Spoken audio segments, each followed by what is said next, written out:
আল্লাহ পাক রাস্তা দিয়েছেন।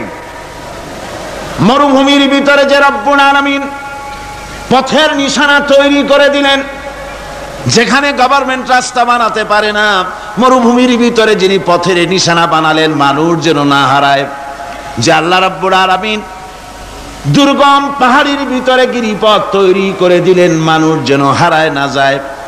সমুদ্রের ভেতরে নাবিকরা দিনের বেলায় সূর্যের আলো দেখে পথ চলে, রাতের আধারে সে যেন গভীর সমুদ্রের ভিতরে হারায় না যায়। আল্লাহ তাই আকাশের ভিতরে তারকা মণ্ডলী খচিত করে রেখেছেন।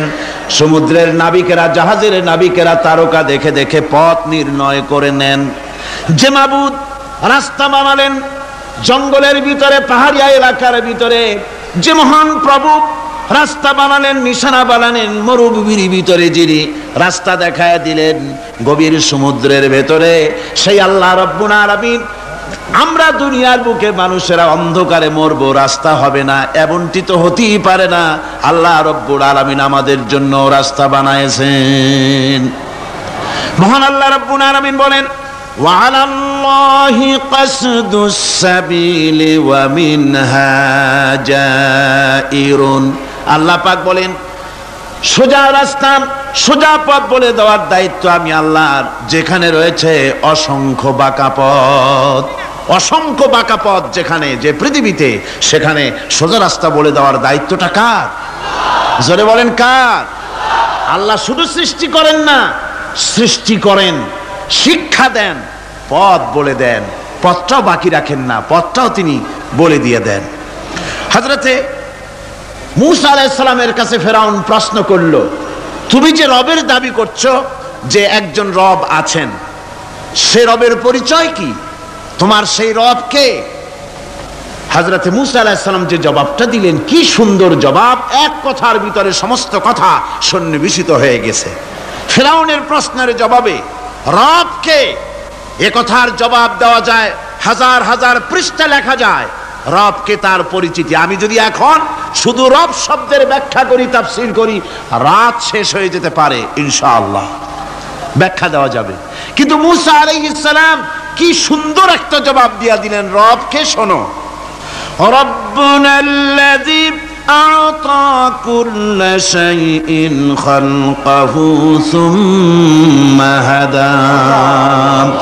রব হচ্ছেন সেই, আমার প্রভু হচ্ছেন তিনি, যিনি সমস্ত সৃষ্টিকে, সমস্ত মাখলুকাতকে যিনি সৃষ্টি করেছেন, আর সৃষ্টি করার পর তার চলার জন্য পথ তৈরি করে দিয়েছেন। তিনি হচ্ছেন আল্লাহ পাক, যিনি সৃষ্টি করেন আর পথের দিশা দেন, তিনি হচ্ছেন আল্লাহ পাক, তিনি হচ্ছেন রব। শুধু বানান না, বানাবার পরে তার প্রয়োজনটাও মিটায় দেন। আল্লাহ পাক সেই আল্লাহ বলছেন, খালাকাল ইনসানা আল্লামাহুল বায়ান। তিনি মানুষ সৃষ্টি করেছেন। আমি সম্ভবত দ্বিতীয় দিনে আপনাদেরকে বলেছিলাম, মানুষ বানর থেকে আসে নাই, মানুষ ওরাং ওটাং থেকে আসে নাই, মানুষ শিম্পাজি থেকে আসে নাই, মানুষ বাঁদরের গোষ্ঠী নয়, মানুষ এসেছে মাটি থেকে, আদম থেকে। মানুষের পূর্বপুরুষ হচ্ছেন হযরতে আদম আলাইহিস সালাম। মানুষের পূর্বপুরুষ কে? আদম আলাইহিস সালাম। আর মানুষের পূর্বপুরুষ হচ্ছেন আদম আলাইহিস সালাম, আর তার উৎপত্তি হচ্ছে মাটি থেকে। মানুষ এসেছে আদম থেকে, আদম এসেছে মাটি থেকে। এখন আল্লাহ পাক বলছেন যে আমি হচ্ছি তোমার স্রষ্টা, আমি তোমাকে বানাইছি। কোরআনে কারীমের কথা এভাবে বলছে, কাইফা তাকফুরুনা বিল্লাহি ওয়া কুনতুম আমওয়াতান ফাহিয়াকুম সুম্মা ইউমীতুকুম সুম্মা ইউহয়ীকুম সুম্মা ইলাইহি তুরজাউন। হে মানুষ, তোমরা কিভাবে কুফরি করো, অস্বীকার করো, আল্লাহর সাথে নাফরমানি করো? কিভাবে করো? যে আল্লাহ তোমাকে, তুমি ছিলে মৃত্যু, তোমাকে আল্লাহ পাক জিন্দা করেছেন, এই জিন্দা থেকে আবার মৃত্যু করবেন, আবার মৃত্যু থেকে তোমাদেরকে জিন্দা করবেন, আবার সেই আল্লাহর কাছে তোমাদেরকে ফিরে আসতে হবে। সুতরাং মানুষ জন্মের পূর্বে সব মৃত্যু ছিল, একথা তো আজ বিজ্ঞানসম্মত কথা, বৈজ্ঞানিক সত্য কথা। মানুষ জন্মের আগে মৃত্যু ছিল। কিভাবে মানুষের উৎপত্তি কোত্থেকে এলো? কোরআনে কারীম তা পরিষ্কার করে বলছে। তোমাকে কিভাবে সৃষ্টি করেছে তুমি দেখো। সন্তান মায়ের জরায়ুতে আসার পূর্বে সে ছিল পিতার শুক্রকীট আর মায়ের ডিম্বাণু, অর্থাৎ স্পার্মটোজন এবং ওভাম, এই দুটি জিনিসের মধ্যে সে বিভক্ত ছিল। মায়ের বক্ষপিঞ্জর এবং পিতার পৃষ্ঠদেশ থেকে সবেগে নির্গত এক ফোঁটা পানি দিয়ে আমি আল্লাহ পাক তোমাকে সৃষ্টি করেছি। কোরআনে কারীম বলছে, হাল আতা আলাল ইনসানি হিনুম মিনাদ দাহরি লাম ইয়াকুন শাইআম মাযকুরা। মানুষের জীবনে কি এমন এক সময় এসেছিল না যখন সে উল্লেখযোগ্য বিষয় বস্তু হিসাবে পরিগণিত ছিল না? তোমার নাম ছিল না, পরিচয় ছিল না, কিছুই ছিল না, দুনিয়ার কেউ তোমাকে জানতো না, শুনতো না। আমি আল্লাহ পাক তোমাকে সৃষ্টি করেছি। তুমি কোত্থেকে এলে? কোরআনে কারীম থেকে তা জেনে নাও। আল্লাহ রাব্বুল আলামিন বলেন, ইন্না খালাকনাকুম মিন তুরাবিন সুম্মা মিন নুতফাতিন সুম্মা মিন আলাকাতিন সুম্মা মিন মুদগা। আমি রব্বুল আলামিন তোমাকে সৃষ্টি করেছি মাটির উপাদান দিয়ে তৈরি করলাম। মা বাপের পুরুষের স্পার্মটোজন আর মহিলাদের ওভাম দুটোতে মিলে মায়ের গর্ভের ভিতরে নাপাক পানি ফোঁটাকে জমাট রক্তে পরিণত করে দিলাম। এই জমাট রক্তকে গোশত বানালাম, কচি কচি হাড় দিয়ে একটা বডি, একটা স্ট্রাকচার তৈরি করলাম। তারপরে ফাকাসাউনাল ইযামা লাহমা, গোশত দিয়ে, রক দিয়ে, চামড়া দিয়ে সুন্দর করে ছাউনি দিয়া মায়ের গর্ভের ভিতরে আমি আল্লাহ রব্বুল আলামিন তোমাকে বানাইছি। মায়ের পেটের ভিতরে ফি কারারিম মাকিন, একটি সুরক্ষিত জায়গায় তোমাকে আমি রেখে দিলাম, যেখানে কোনো রোগ, কোনো জার্ম যেখানে পৌঁছতে পারবে না, কোনো অসুবিধা হবে না, এমন একটা জায়গায়, এমন একটা ইন্টেনসিভ কেয়ার ইউনিটের ভিতরে রেখেছি। সুবহানাল্লাহ ওয়া বিহামদিহি। একটা ইন্টেনসিভ কেয়ার ইউনিট যেখানে কোনো রকমের কোনো জার্ম প্রবেশ করে বা করবার কোনো ক্ষমতা নাই কারো, এমন একটা যে একটা প্যাকেট, সুন্দর একটা প্যাকেট, একটা কভারের মধ্যে তোমাকে তৈরি করা হলো মায়ের পেটের মধ্যে। তারপরে আজকে তুমি কুফরি করতেছো, আজকে আমাকে অস্বীকার করছো। ওই গর্ভের ভেতরে আমি ইচ্ছে করলে রক্তের পিণ্ডের আকারে মায়ের গর্ভ থেকে আবর্ষণ করে দিতে পারতাম, দুনিয়ার মুখ দেখতে পারতে না। মায়ের পেটের ভেতর থেকে মরা সন্তান হিসাবে বের করে দিতে পারতাম, বিকলাঙ্গ করে বের করে দিতে পারতাম, পঙ্গু করে বের করতে পারতাম, পারতেন না? আল্লাহ রাব্বুল আলামিন বলেন, কেমনে বানালাম? খালাকাল ইনসান, মানুষ আমি সৃষ্টি করেছি মায়ের পেটের ভিতরে বসে। যখন ক্ষুধার উদ্রেক হলো, রুহু যখন এসে গেল, ক্ষুধা লাগলো, খাবারের প্রয়োজন হলো, আমি কেমনে খাওয়ালাম? দুনিয়ার কোনো মা বাপ, কোনো নেতা, কোনো ডাক্তার, কোনো চিকিৎসা বিজ্ঞানী মায়ের পেটের সন্তানের খাবার সরবরাহ করতে পারে না। আল্লাহ পাক বলেন, তুমি কি খাবে? ব্যবস্থা আমি করেছি।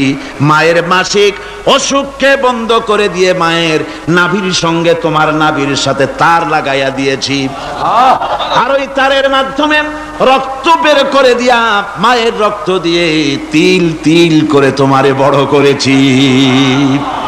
রক্তটা মুখে লাগাই নাই, মুখে লাগলে পরে নাপাক রক্ত, মুখটা নাপাক হয়ে যাবে। নাভির ভিতর দিয়ে পাস করে দিলাম, মুখটাকে পবিত্র রেখে দিলাম, যাতে করে দুনিয়ায় আসার পর আমার পবিত্র বানানো মুখখানা দিয়া এই দুনিয়ায় বসে তোমার আল্লাহর পবিত্র নামের জিকির করতে পারো। এমন সুন্দর করে মায়ের পিঠের ভিতরে তৈরি করলাম, হাত দিলাম, পা দিলাম, সুন্দর করে বানালাম, এমন নিখুঁত করে বানালাম, তাকায়া দেখো নিজের দিকে, সুন্দর করে বানালাম। এরপরে কি করলাম? সুম্মা নুখরিজুকুম তিফলা, বাচ্চার আকারে মায়ের পেট থেকে আস্তে করে বের করে নিয়ে আসলাম। সুবহানাল্লাহ ওয়া বিহামদিহি। আস্তে করে মায়ের পেট থেকে নিয়ে এসেছি পৃথিবীর বুকে। পৃথিবীতে যখন আসলে তখন তোমার অবস্থাটা কি ছিল? ক্ষুধার যন্ত্রণায় যদি মরেও যেতে, কান্দা ছাড়া ভাষা নাই। ভাষা আছে? কোনো হুঁশ ছিল আমাদের? কোনো জ্ঞান ছিল? আল্লাহ রাব্বুল আলামিন বলেন, আল্লাহু আখরাজাকুম মিন বুতুনি উম্মাহাতিকুম লা তা'লামুনা শাইআ। মায়ের গর্ভ থেকে এমন অবস্থায় বের করে এনেছি যখন তোমার কোনো হুঁশ নাই, জ্ঞান নাই, কথা বলতে পারো না, পায়খানার ভিতরে পড়ে থাকো, ট্যাটা করে কান্দা ছাড়া পথ নাই, পানির পিপাসায় গলা শুকায় যায়, কান্দা ছাড়া পথ নাই, মনের তোমার মুখের কোনো ভাষা নাই কান্না ছাড়া। আমি তোমার এমন আল্লাহ, আমি তোমার এমন স্রষ্টা, আমি তোমার এমন রব। তোমার ভাষা নাই বলে মায়ের কলিজার ভেতরে আমি তোমার প্রতি এক দুর্বিনীত মহব্বত পয়দা করে দিয়েছি।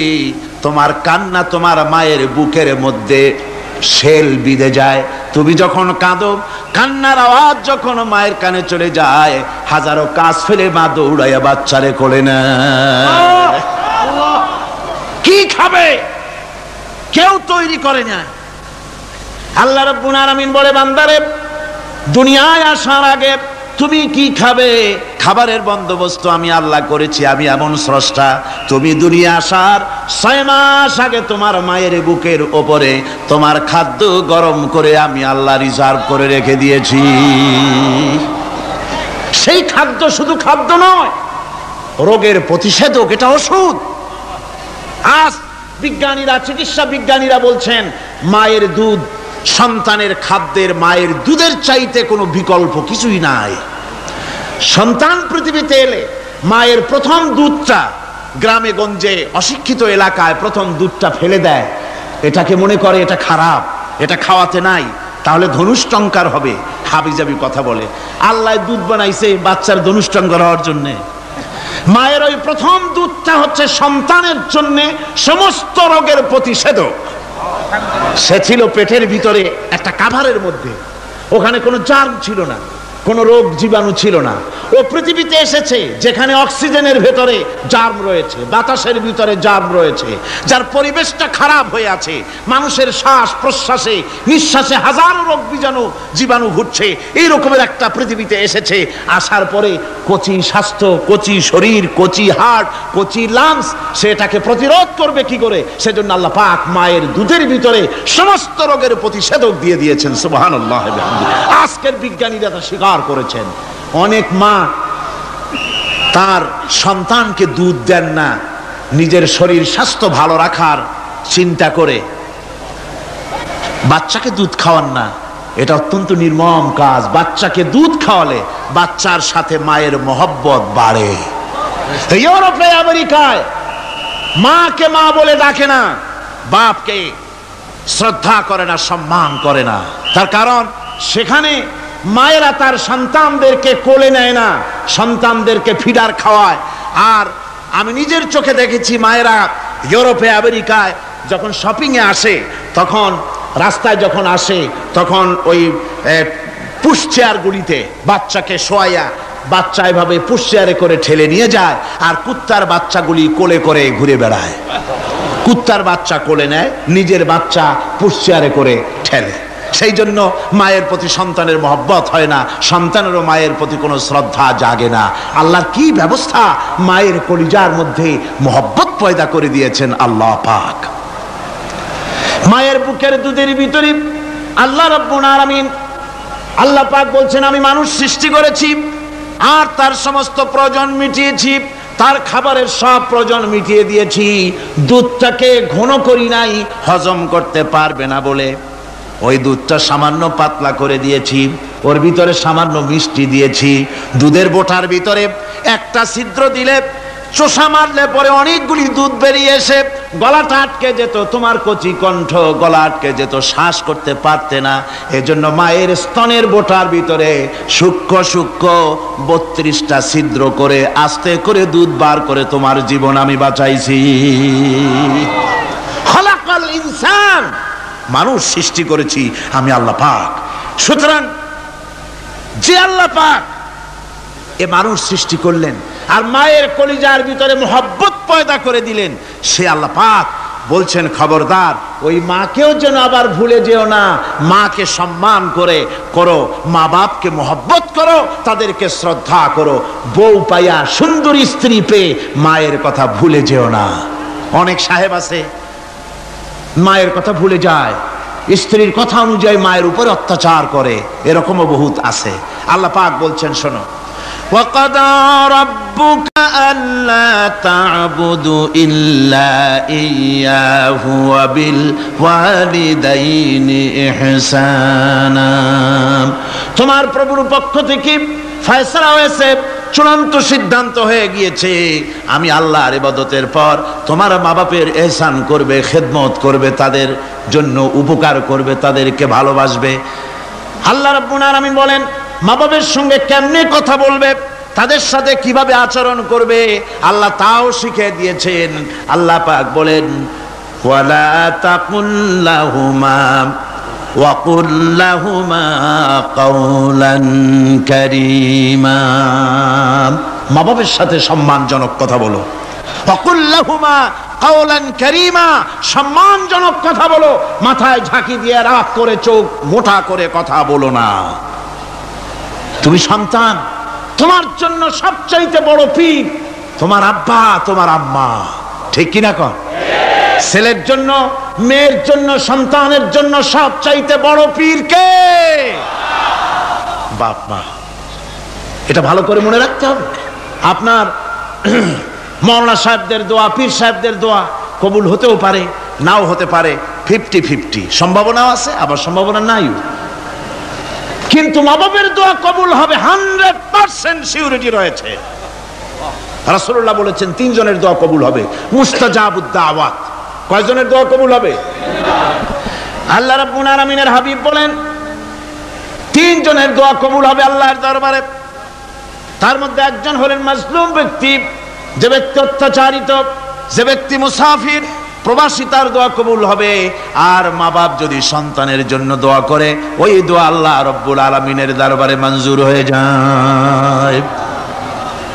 আল্লাহ রাব্বুল আলামিন মা বাপ সম্পর্কে বলেন, মা বাবের জন্য আমার কাছে দোয়া করবি বান্দারা, আমার কাছে দোয়া করবি। দোয়াটা আল্লাহ পাক শিখাচ্ছেন, রব্বিরহামহুমা কামা রব্বায়ানি সাগীরা। পড়েন সবাই, রব্বিরহামহুমা কামা রব্বায়ানি সাগীরা। একটু জিকির করেন লা ইলাহা, একটা ফ্যান আনতে হবে, মাস্ট। লা ইলাহা ইল্লাল্লাহ, লা ইলাহা ইল্লাল্লাহ, লা ইলাহা ইল্লাল্লাহ, লা ইলাহা ইল্লাল্লাহ মুহাম্মাদুর রাসূলুল্লাহ। আমার ভাইরা, আল্লাহ পাক শিখাচ্ছেন, বান্দা তোর মা বাপের জন্য আমার কাছে দোয়া কর। আল্লাহ রব, আয় আমার প্রভু, আমার মা বাপ যেমন ছোটবেলায় আমাকে স্নেহের কোলে লালন পালন করেছে, আয় আমার আল্লাহ তুমি আমার মা বাপকে তোমার রহমতের কোলে লালন পালন করো। আল্লাহ শিখাই দিয়েছেন। আমার ভাইরা, প্রত্যেক নামাজের পরে এই দোয়াটা ভুলে যাবেন না। ভুলে যাবেন? ভুলে যাবেন? আমার ভাইরা, আমার বোনেরা, সবাই প্রত্যেক নামাজের পরে পড়বেন রব্বিরহামহুমা কামা রব্বায়ানি সাগীরা। এই দোয়া করতে কেউ ভুলে যাবেন না। আল্লাহ রাব্বুল আলামিন বলে, বান্দারে وَوَصَّيْنَا الْإِنسَانَ بِوَالِدَيْهِ إِحْسَانًا حَمَلَتْهُ أُمُّهُ كُرْهًا وَوَضَعَتْهُ كُرْهًا। আল্লাহ পাক বলেন, আমি পৃথিবীর সমস্ত মানব মণ্ডলীকে উপদেশ দিয়েছি, মা বাপকে সম্মান করো, শ্রদ্ধা করো, তাদের উপকার করো। তার কারণ হলো তোমার মা তোমাকে গর্ভে ধারণ করেছে অত্যন্ত কষ্টের সাথে। আল্লাহ বলতেছেন, মা তোমাকে গর্ভ ধারণ করেছে অত্যন্ত কষ্টের সাথে, এরপরে তোমাকে ডেলিভারি করেছেন অত্যন্ত কষ্টের সাথে, তোমাকে ডেলিভারি করেছেন। আমার ভাইয়েরা, জনাব অধ্যাপক মফিজুর রহমান সাহেব আমাকে বলছেন যে মাহফিলের চতুর্দিকে তার কাছে ওনাদের কাছে রিপোর্ট এসেছে এক শ্বাসরুদ্ধকর পরিবেশ সৃষ্টি হয়ে গিয়েছে। মহিলাদের ভেতরে 3 জন নাকি সেন্সলেস হয়ে পড়েছেন, এত প্রচন্ড ভিড় হয়েছে সেখানে। আমি আপনারা দোয়া করুন আল্লাহ যেন এই মাহফিলকে সুন্দর রূপে পরিচালিত করে দেন, রহমতের হাওয়া যেন বহায় দেন। জোরে কোন আমিন, আরো জোরে কোন আমিন। আমি দেখতে পাচ্ছি আপনারা ঠাসাঠাসি করে বসেছেন, তারপরেও আল্লাহ পাক কোরআন শরীফে বলেছেন তোমরা যদি অপর ভাইকে একটু জায়গা করে দাও, নিজের জায়গা কম করে, আল্লাহ বেহেশতের মধ্যে তোমার জায়গা বাড়াই দিবেন, আল্লাহ পাক কোরআন শরীফে বলেছেন। আমি সমস্ত মুসলমান একজনও দাঁড়াবেন না, এক বান্দাও দাঁড়াবেন না। বসা অবস্থায় আপনারা সামনের দিকে চেপে আসেন, এই মঞ্চের দিকে বসা অবস্থায় সমস্ত মানুষ নড়ে চড়ে বসেন, হরকতে বরকত হবে, নড়ে চড়ে বসেন। আর এই ফাঁকে দাঁড়াবেন না, খবরদার। বসা অবস্থায় মঞ্চের দিকে চেপে আসেন আর জোরে সোরে মহব্বতের সাথে জিকির করেন লা ইলাহা ইল্লাল্লাহ। গভীর রাত্রে মানুষ সব ঘুমিয়ে যায়, গর্ভবতী মা ঘুমাতে পারে না, সন্তান পেটের ভিতরে হাঁটু দিয়া গুতা মেরেছে, পা দিয়া লাথি মেরেছে। মা চরম শীতের রাত্রে, প্রচন্ড শীতের রাতে গায়ের লেপটা সরায় দিয়া মা একবার দাঁড়ায় আর একবার বসে, একবার দেওয়ালের সাথে হেলান দিয়া দাঁড়ায়, কষ্ট করে রাতটারে কাটায় দেয়। আবার সারাদিন সংসারের জন্য কাজ করেছেন, রান্না বান্না করেছেন মা, সকলকে খাওয়াইয়া মা শেষের দিকে খেতে গেছেন। যখন নিজে খেতে গেলেন, খাবারের ক্ষুধা নিয়ে পেট ক্ষুধা নিয়ে খেতে বসেছেন, পেটের ভিতরে সন্তান লাথি মেরেছে, পেটের মধ্যে ঘুষা মেরেছে, হাঁটু দিয়া গুতা মেরেছে, ভরা পেটে পেটের ভিতরে সন্তান গুতা মারলো হাঁটু দিয়া, মাথা দিয়া। মা ক্ষুধা রয়েছে পেটে, খেতে পারলেন না, বেদনা শুরু হয়েছে। খাবারের থালাটা ঠেলে দিয়ে মা দাঁড়ালেন, বসলেন, চোখের পানি ফেললেন।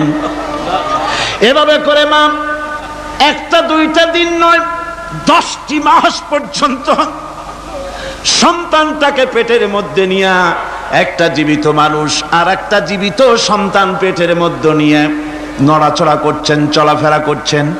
কিতাবের মধ্যে এসেছে রাতের বেলায় মা যে ঘুমাতে পারেন না সন্তানের নড়াচড়ার কারণে, রাতভর ইবাদত করলে যত সওয়াব পাওয়া যেত আল্লাহ ওই সওয়াব মায়ের আমলনামায় লিখে দেন। সন্তান পেটে থাকার কারণে খেতে পারে না, পেট ভরে ক্ষুধায় কষ্ট পায় মা, এই জন্যে 10 মাস ধরে রোজা রাখলে যে সওয়াব হতো আল্লাহ রাব্বুল আলামিন মায়ের আমলনামায় রোজার সওয়াব লিখে দেন। 10 মাস পুরে গেল, সন্তান ডেলিভারির সময় চলে এলো, মায়ের মন বিমর্ষ, সন্তান ডেলিভারি হবে, না জানি মরে যায় নাকি, না জানি অপারেশন লাগে নাকি, কি অবস্থা হবে। মা খেতে পারে না, মুখটা শুকায়া যায়। ডেলিভারির সময় যখন আসে, মা বাবার কাছ থেকে বিদায় নিয়ে যায়, স্বামীকে একান্তে গোপনে ডেকে নিয়ে বলে, প্রাণের স্বামী, দীর্ঘদিন একসঙ্গে ঘর কন্যা করেছি, অপরাধ হয়ে যেতে পারে, আমারে মাফ করে দিও। আমার মনে হয় এবার আমি আর বাঁচবো না, সংসার থাকলো চাবি থাকলো সব বুঝে নাও, আমারে মাফ করে দিও। মা চলে গেল সতিকা গৃহে, ক্লিনিকে চলে গেল, অপারেশন থিয়েটারে চলে গেল, অথবা ডেলিভারির জায়গায় চলে গেল।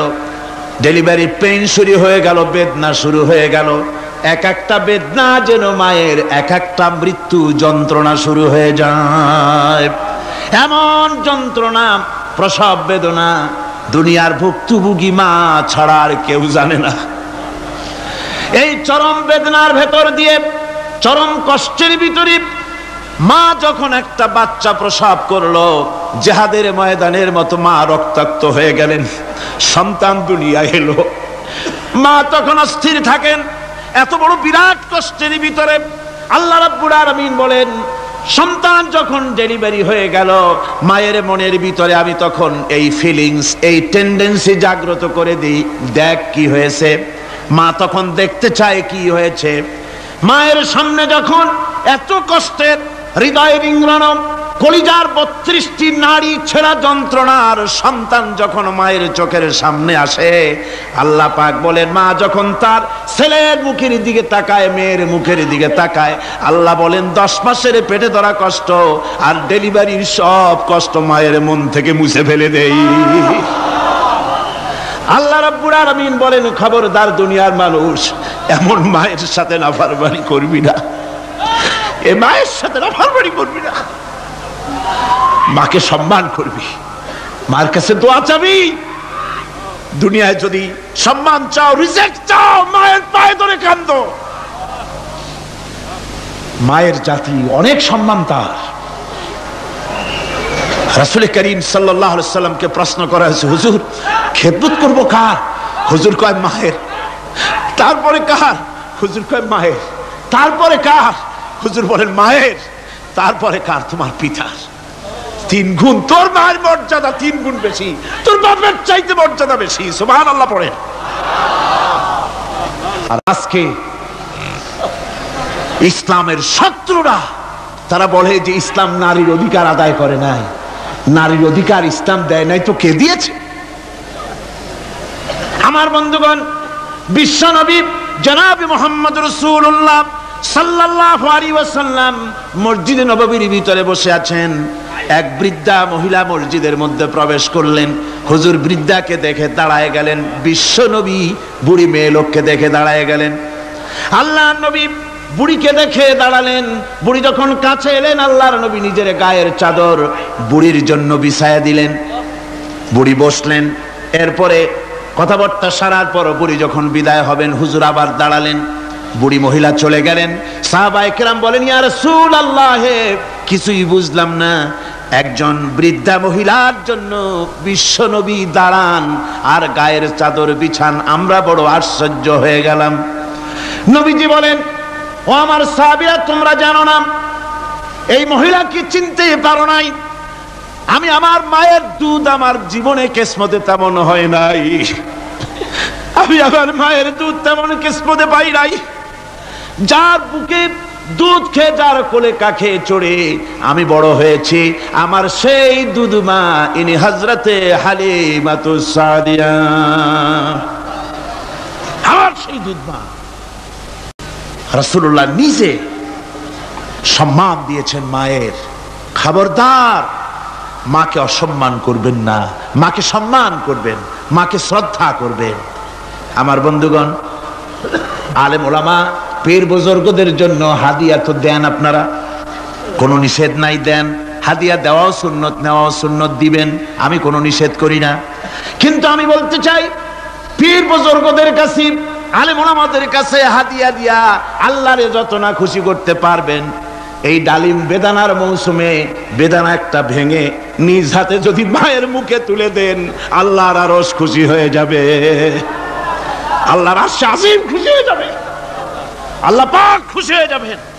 মায়ের খাওয়াও, বাপকে খাওয়াও, তোমার সবচেয়ে বড় পীর তিনি। সুবহানাল্লাহ পড়ে, সুবহানাল্লাহ। মা বাপ যদি একটু দোয়া করে দেয়, তোমার জিন্দেগির কাম শেষ।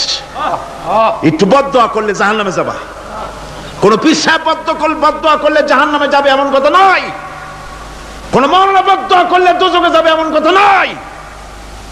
রাসূল বলেছেন, হুমা জান্নাতুকা ওয়া নারুকা। মা বাপ তোমার বেহেশত, মা বাপ তোমার জাহান্নাম। মা বাপ যদি অসন্তুষ্ট হয়, দোজখে যাবি, আর মা বাপ যদি খুশি, আল্লাহর জান্নাতে চলে যাবি। সুবহানাল্লাহ, সুবহানাল্লাহ, সুবহানাল্লাহ। মায়ের পায়ের তলে তোর বেহেশত। আমরা পুরুষ, আমাদের গত বছরও বলেছি, আমরা পুরুষ, আমাদের পায়ের তলে জুতা। আমাদের পায়ের তলে কি? শুধু জুতা। আর আমার মা, আমার মায়ের জাতি যারা এই প্যান্ডেলে বসে আছেন, আমার মায়েরা বোনেরা, মায়ের জাতি যারা পৃথিবীতে, মায়ের জাতির পায়ের তলে আল্লাহর বেহেশত। সুবহানাল্লাহ। নারীর মর্যাদা ইসলাম দেয় নাই, কে দিয়েছে? আল্লাহ দিয়েছেন, আল্লাহর রাসূল দিয়েছেন। আমার বন্ধুগণ, হযরত বাইজিদ বুস্তামি, ছোট্ট বাচ্চা ছেলে, গভীর রাত্রে মা অসুস্থ, পানির পিপাসায় জেগে উঠেছেন। বাবারে পিপাসায় শেষ হয়ে গেলাম, পানি দাও।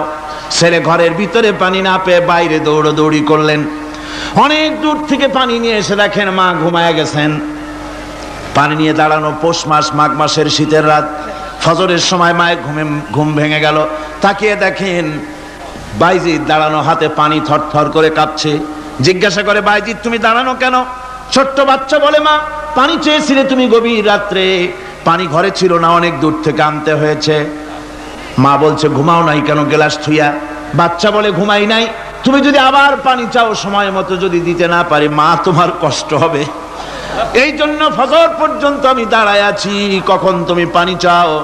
মা হাতের থেকে পানি নিয়ে পান করলেন। বাইজিদকে বিছানার উপরে আরাম করে কম্বল দিয়া ঘুম পড়াইয়া দিলেন।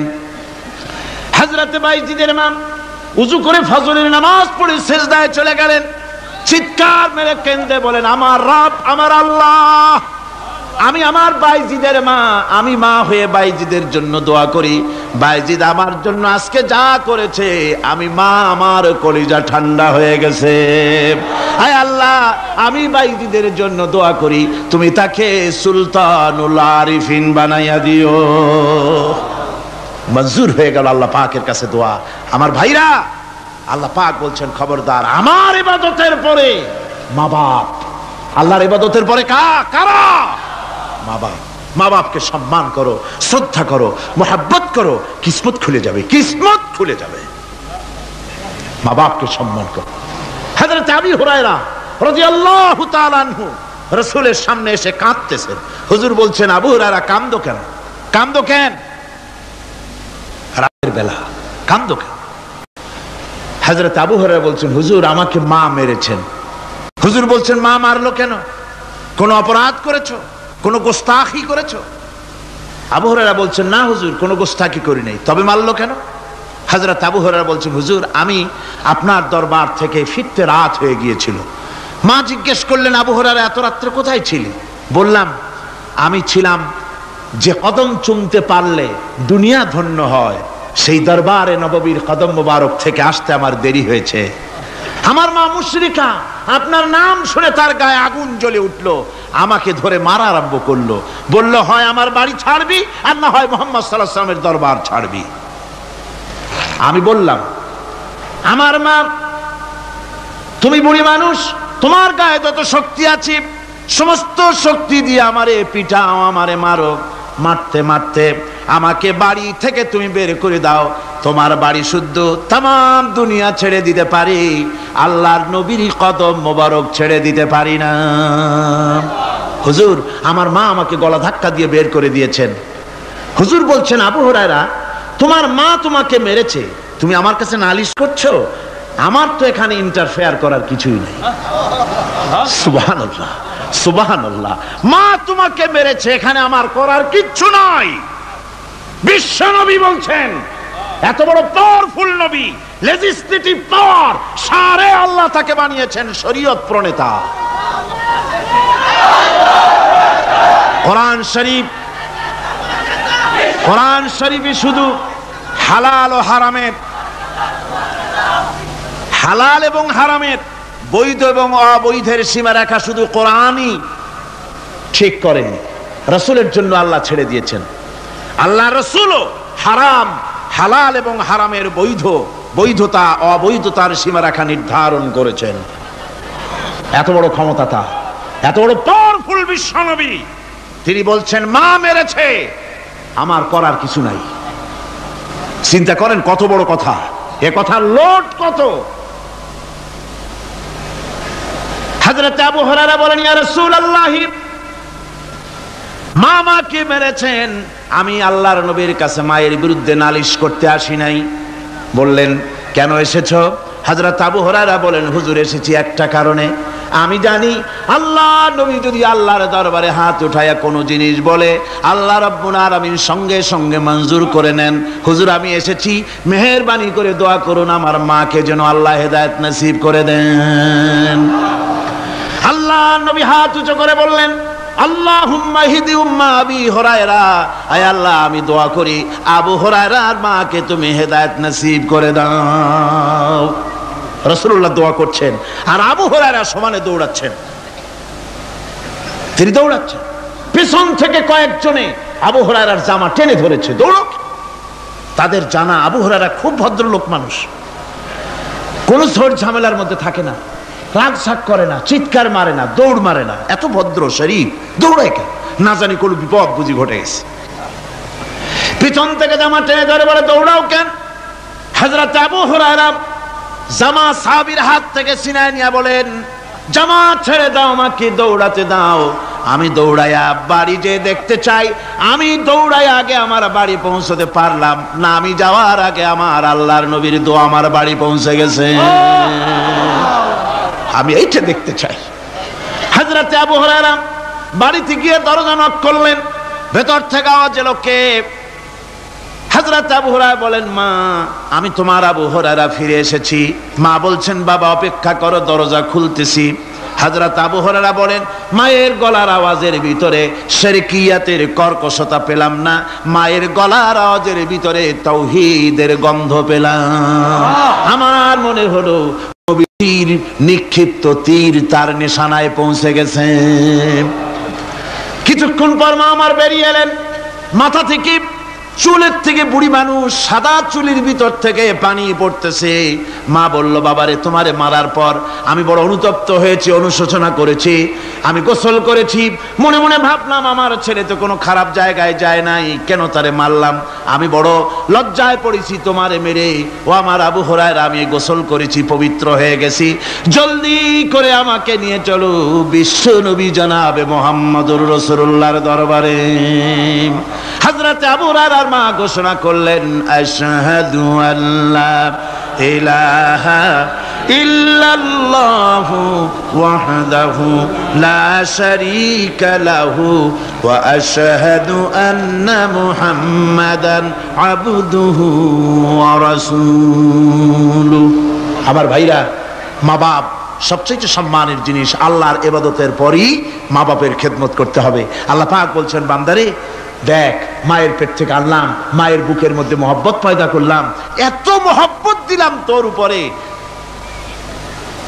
যে কোনো বিদেশে যান, যেখানে যান, বাড়িতে ফিরলে পরে সকলে, ছেলে মেয়ে ভাই বোন সবাই দেখবে সুটকেসে আমার জন্য আনছে কি, সবাই চিন্তা করবে আমার জন্য কি এনেছে। একমাত্র মা সন্তানের মুখের দিকে তাকাবে, কখন খাইছে সে। সুবহানাল্লাহ, সুবহানাল্লাহ, আমার বাসার মুখখানা শুকনা, তুই বুঝি আজকে কিছু খাইস নাই। বিদেশে যেসব সন্তান থাকে, মা কাটা কবুতরের মতো ছটফট করে। আমার ছোটবেলার কথা আমি দেখেছি, সরসিরা মাদ্রাসায় পড়তাম, আব্বা টাকা দিতেন মাদ্রাসায় যাওয়ার সময়, আবার মা আবার মুরগির ডিম বিক্রি করা, বিভিন্ন জিনিস বিক্রি করা বা বাজার করা পয়সা, উদ্বৃত্ত কিছু পয়সা আব্বার অজান্তে আমার হাতের মুঠার মধ্যে দিয়ে দিতেন। যখন মাদ্রাসার দিকে রওনা হয়েছি, পর্দার আড়াল থেকে, দরজা থেকে দেখতাম, যতক্ষণ তাকায় দেখতেছি চোখ থেকে পানি দরদর করে পড়তেছে। সুবহানাল্লাহ, মা কি জিনিস! আল্লাহ আল্লাহ আল্লাহ। বিদেশে যদি কারো সন্তান মারা যায়, সবার জানার আগে কবি বলতেছেন, বিদেশে বিরাজ্যে যার পুত্র মারা যায়, পশু পক্ষী না জানিতে আগে জানে মায়। মায়ের কলিজার তারে টান লেগে যায়, মা বুঝতে পারে আমার সন্তানটা নাই। আহারে মা! আমার বন্ধুগণ, মা যার বেঁচে আছে বেয়াদবি করেছেন, পাও ধরে মাপ নিয়ে নেবেন, পাও ধরে মাপ নিয়ে নেবেন। মা তো পাও ধরে দেখবেন মাফ করে দিবে। সুবহানাল্লাহ, সুবহানাল্লাহ, কত দরদ তার বুকের মধ্যে। আর মা বাপকে সম্মান করবেন। যাক, এই বিষয়ের উপরে আমি আর যেতে চাই না, শুধু আমি আপনাদের বললাম, এই বিশাল জনতাকে বললাম, সবচাইতে বড় পীর আপনার জন্য আপনার মা বাপ। সবচাইতে বড় পীর কে? মা বাপ। সন্তুষ্ট করেন, রুজিতে অভাব ঘটবে না, কোন মাজারে গিয়ে সেজদা দেওয়া লাগবে না, আল্লাহর কসম, মাজারে যাই চাওয়া লাগবে না। মা বাপকে খেদমত করেন, মা বাপকে খুশি করেন, মা বাপকে খাওয়ান, হাদিয়া দেন, মা বাপ খুশি, রুজিতে বরকত হবে, ব্যবসায় বরকত হবে, ঋণগ্রস্ত থাকবেন না, সম্মান আল্লাহ বাড়ায় দিবেন। সুবহানাল্লাহ বিহামদি, রাসূলুল্লাহর হাদিস। এই জন্য আমি অনুরোধ করব, মা বাপকে সম্মান করবেন। আল্লাহ পাক বলছেন খলাকাল ইনসানা আল্লামাহুল বায়ান, আমি মানুষকে সৃষ্টি করেছি। কেমনে সৃষ্টি করলাম তা তো এতক্ষণ বললাম। এইভাবে করে মানুষ সৃষ্টি করেছি। দেখো তোমার নিজের দিকে তাকাও। ফালয়ানজুরিল ইনসানু মিম্মা খুলিক, কিভাবে মানুষ তোমাকে সৃষ্টি করা হলো একবার তাকায় দেখো, তোমার শরীরের দিকে একটু তাকায় দেখো তো কেমনে আমি বানাইলাম, কিভাবে তৈরি করলাম। লক্ষ্য করো, এই যে মাথা, এই মাথাটার ভিতরে আছে কি? মগজ, ব্রেইন। বিজ্ঞানীরা বলেছেন এতে 1000 মিলিয়ন নার্ভ সেলস আছে এর মধ্যে। 1000 মিলিয়ন নার্ভ সেল। সেল হচ্ছে CELL, সেল। সেল মানে কোষ। এই 1000 অনুভূতি কোষ, 1000 মিলিয়ন অনুভূতি কোষ রয়েছে মাথার ভেতরে। মস্তিষ্কের এসব কোষগুলি, এসব সেলগুলি, তার মধ্যে আবার আছে নার্ভ ফাইবার, অর্থাৎ সূক্ষ্ম নার্ভ সুতা সমগ্র শরীরের মধ্যে তা ছড়িয়ে দেওয়া আছে।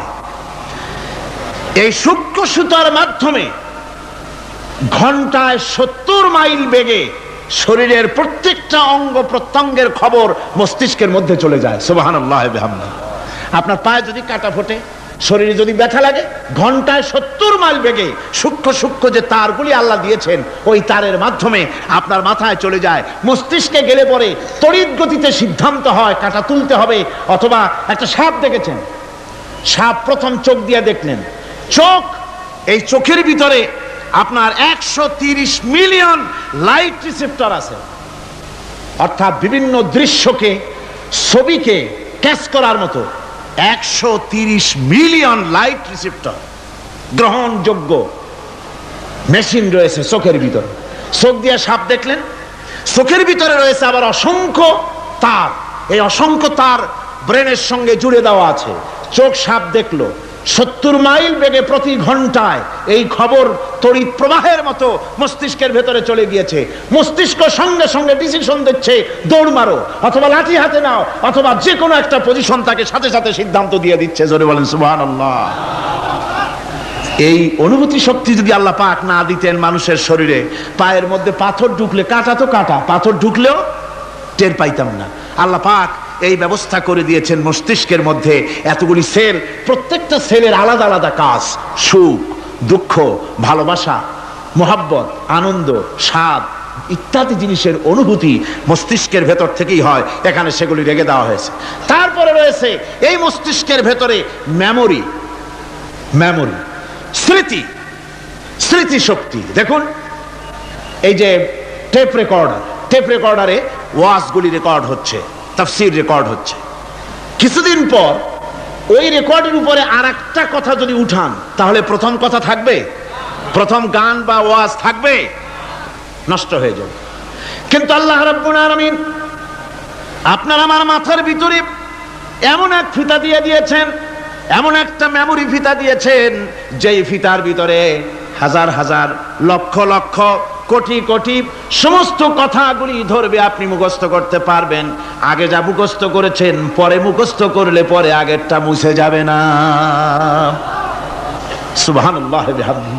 কি সুন্দর করে মস্তিষ্কের ভেতরে এই মেমোরি শক্তিকে আল্লাহ পাক তৈরি করে দিয়েছেন। চিন্তা করলে মাথা নত হয়ে যাবে আল্লাহর দরবারে।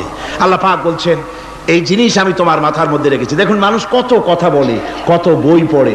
মানুষের মাথায় যত কথা আছে, সব কথা যদি লিপিবদ্ধ হয়, ভলিউম হয়ে যাবে, যা একটা লাইব্রেরিতে ধরা সম্ভব নয়। অর্থাৎ আপনার মাথাটা হচ্ছে একটা বিশ্বকোষ, আপনার মাথাটা হচ্ছে একটা বিরাট বিশ্বজোড়া লাইব্রেরি। জোরে কোন সুবহানাল্লাহ।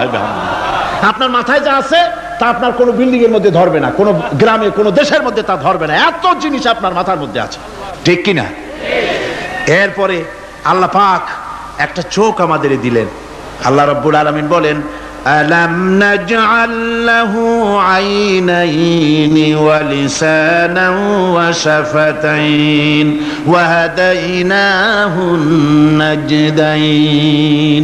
আমি কি তোমাদেরকে দুটি চক্ষু আর জিহ্বা আর তোমাদেরকে আমি কি তোমাদের দুটি চক্ষু দুটি ঠোঁট আর জিহ্বা কি আমি তোমাদের দেই নাই, যা দিয়া তোমরা দেখতে পাও, যা দিয়া তোমরা অনুভূতি, মাথার ভিতরে অনুভূতি জাগে। এই যে দুটো চোখ দিলাম, সুবহানাল্লাহ, সুবহানাল্লাহ বলেন। দুটি চোখ আছে বলে এই সুন্দর পৃথিবী দেখতে পাই। চোখ দুটি না থাকলে পৃথিবী অন্ধকার, মা দেখতে পাবো না, কোরআন দেখতে পাবো না, পৃথিবী দেখতে পাবো না, বাপ দেখতে পাবো না, সন্তান দেখতে পাবো না, দুনিয়াটা মিথ্যা হয়ে যাবে, ঠিক কিনা?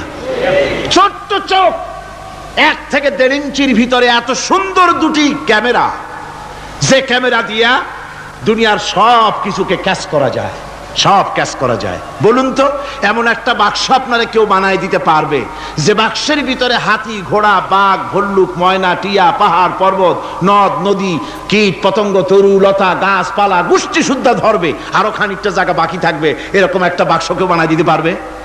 পারবে না। এমন একটা বাক্স পৃথিবীর কোন মিস্ত্রি বানাতে পারবে না। কিন্তু আল্লাহ রাব্বুল আলামিন আপনার আমার কপালের নিচে 1 থেকে 1.5 ইঞ্চির ভিতরে এমন 2টা ফিল্ম বক্স তৈরি করে দিয়েছেন, যা দিয়ে তাকাবেন আপনি কোটি কোটি মানুষ দেখবেন, পাহাড় দেখবেন, সমুদ্র দেখবেন, সূর্য দেখবেন, চন্দ্র দেখবেন। এত কিছু দেখার পরেও চোখের ভিতরে আরো খানিকটা জায়গা ফাঁকা থেকে যায়। কি বিরাট নিয়ামত এই চোখ আল্লাহ পাক আমাদেরকে দান করেছেন। এই চোখকে হেফাজতের জন্য আবার চোখের উপরে সানসেট তুলে দেওয়া আছে, সানসেট ভুরু, আল্লাহ ভুরু লাগাই দিয়েছেন, নিচে একটু হাড় জায়গায় দিয়েছেন, উপরে সানসেট, ভেতরে চোখ, যাতে করে বল এসে লাগলে পরে চোখটা গলে না যায়, আছাড় খেলে পরে চোখটা গলে না যায়, চোখটাকে সেফ সাইডে রেখে দিয়েছেন আল্লাহ পাক সুবহানাহু ওয়া তাআলা।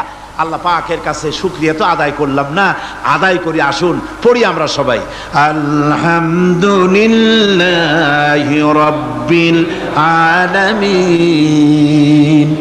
আল্লাহ পাক বলেন, আলাম নাজআল লাহু আইনাইনি ওয়া লিসানান ওয়া শাফাতাইন। জিহ্বা দিলাম আমি তোমাকে, এই জিহ্বার ভিতরে 3000 আস্বাদন স্তর আছে। বিজ্ঞানীরা বলেছেন একটা জিহ্বার মধ্যে 3000 আস্বাদন স্তর আছে। প্রত্যেকটা স্তরের সাথে মস্তিষ্কের সাথে তার লাগানো আছে। জিহ্বায় সব জিনিসের টেস্ট নেবেন আর তার অনুভূতি, তার স্বাদটা ওখানে টের পাবে মস্তিষ্কের ভেতরে। এই জিহ্বা আল্লাহ পাক দান করে দিলেন মুখের মধ্যে, সুবহানাল্লাহি বিহামদিহি। সব রকমের স্বাদ পান না একরকম? জিলাপির স্বাদ একরকম, রসগোল্লার স্বাদ আর এক রকম, ছানার স্বাদ আর এক রকম, বেলের স্বাদ একরকম, তালের স্বাদ আর এক রকম, মুরগির স্বাদ একরকম, খাসির স্বাদ আর এক রকম, লট্টা ফিশের স্বাদ একরকম, শুটকির স্বাদ আর এক রকম, কোরাল মাছের স্বাদ আর এক রকম, শাকের স্বাদ আর এক রকম। হাজার হাজার খাদ্য দ্রব্যের স্বাদ এক জিহ্বা দিয়ে আল্লাহ রব্বুল আলামিন নেওয়ার তৌফিক দিলেন। খালাকাল ইনসান, কি সুন্দর করে মানুষ বানালাম। দেখিস না, শুকরিয়া আদায় করিস না, এগুলি দেখবি আর শুকরিয়া আদায় করবি কি সুন্দর করে আমি আল্লাহ তোমাকে সৃষ্টি করেছি। শুধু তাই নয়, আল্লাহ পাক বলেন, ইয়া আইয়ুহাল ইনসানু মা গাররাকা বিরাব্বিকাল কারীম। ও মানুষ, কোন জিনিস তোমাকে ধোকায় ফেলে দিল? তোমার মহান প্রভুর ইবাদত থেকে, গোলামি থেকে কোন জিনিস তোমারে ধোকায় ফেলে দিল? কেন ধোকায় পড়ে গেলে? আল্লাহ রাব্বুল আলামিন তাই বলেন, ইয়া আইয়ুহাল ইনসানু মা গাররাকা বিরাব্বিকাল কারীম। কোন জিনিস তোমাকে ধোকায় ফেলে দিল? ওই মহান আল্লাহ রাব্বুল আলামিনের ইবাদত থেকে, গোলামি করা থেকে। কি সুন্দর করে বানালাম। আমার ভাইরা, আমার নিজের জীবনে এক দৃষ্টান্ত আমি প্রায় বলি লোকদেরকে। ছোটবেলায় মাদ্রাসা থেকে বাড়ি ফিরতেছি, তখন গয়নার নৌকা, লঞ্চ নাই, নৌকা। সেই নৌকা বিরাট লম্বা নৌকা, 4-5 জনে দাঁড় বায়, বড় বড় লম্বা লম্বা দাঁড়, ছিপ নৌকা, খুব লম্বা নৌকা। এই নৌকাগুলি প্যাসেঞ্জার বহন করে। স্টেশন আসতে পরে ঢোল পিঠায়, মানুষ এসে ওঠে।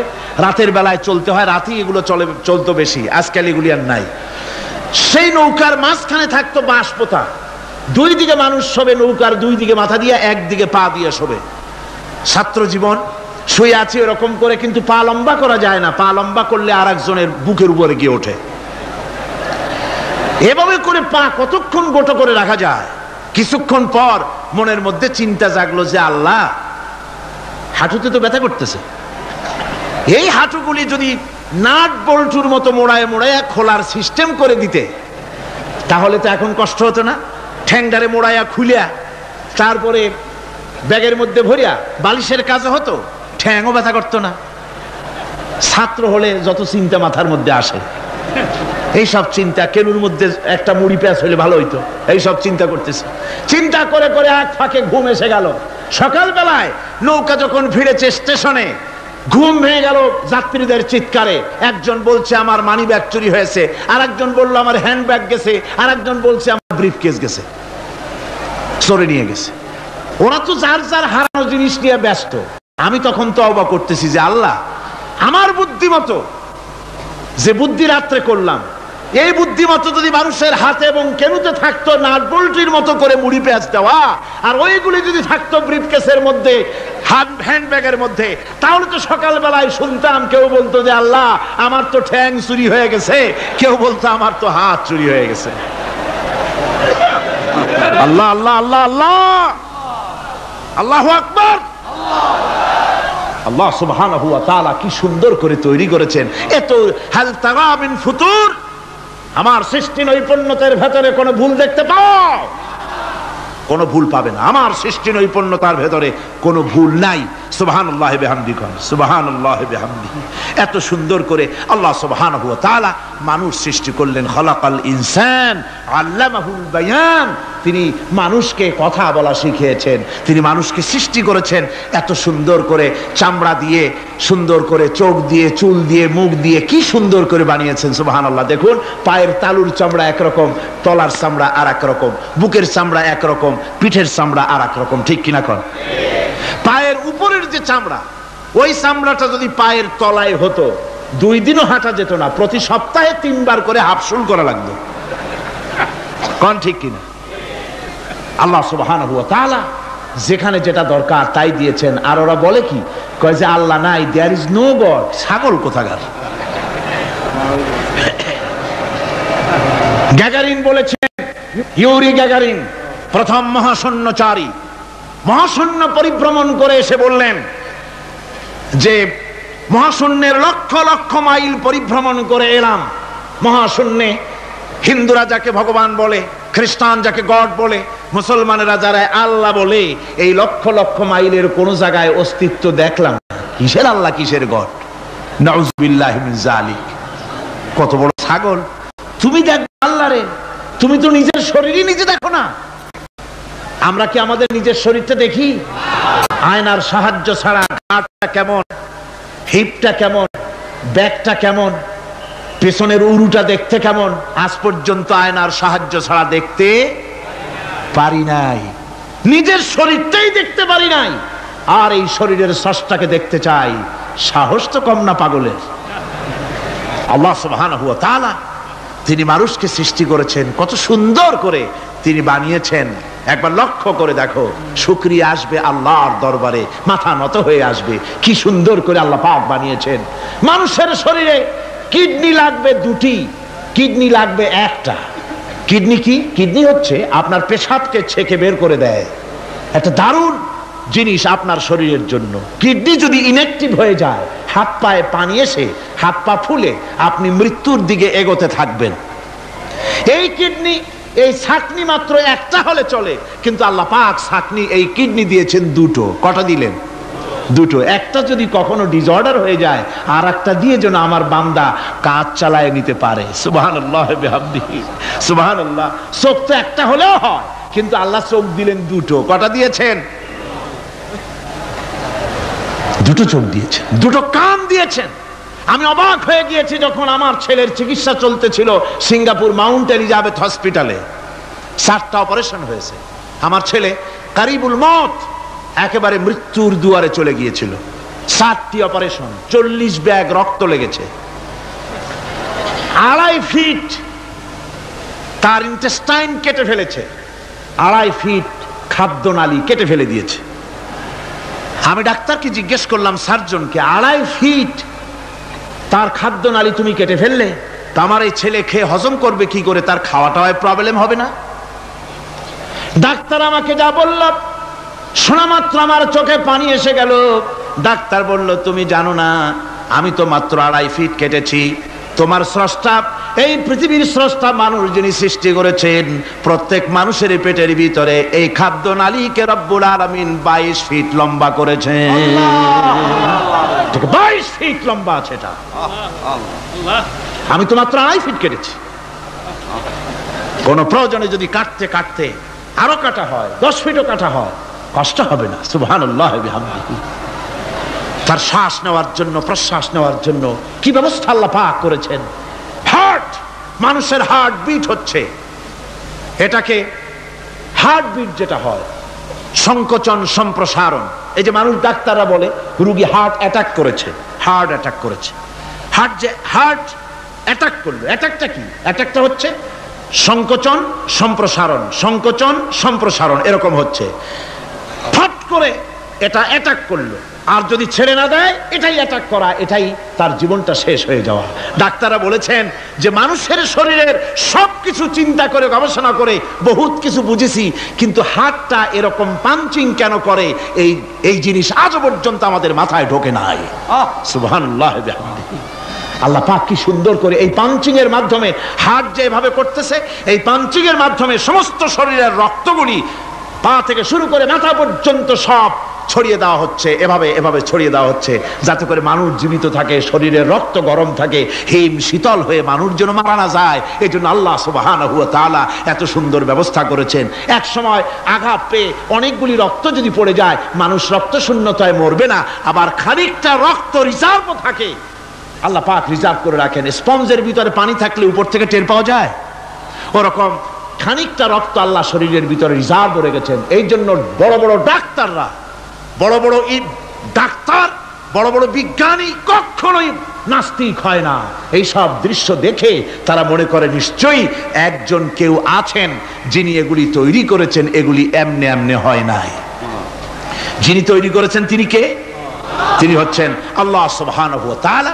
তিনি এগুলি সৃষ্টি করেছেন, তিনি এগুলি তৈরি করেছেন। ওই আল্লাহ পাকের কাছেই আমাদের সকলকেই ফিরে যেতে হবে। আল্লাহ রাব্বুল আলামিন তিনি বলছেন, আমি মানুষ সৃষ্টি করেছি, খালাকাল ইনসানা আল্লামাহুল বায়ান।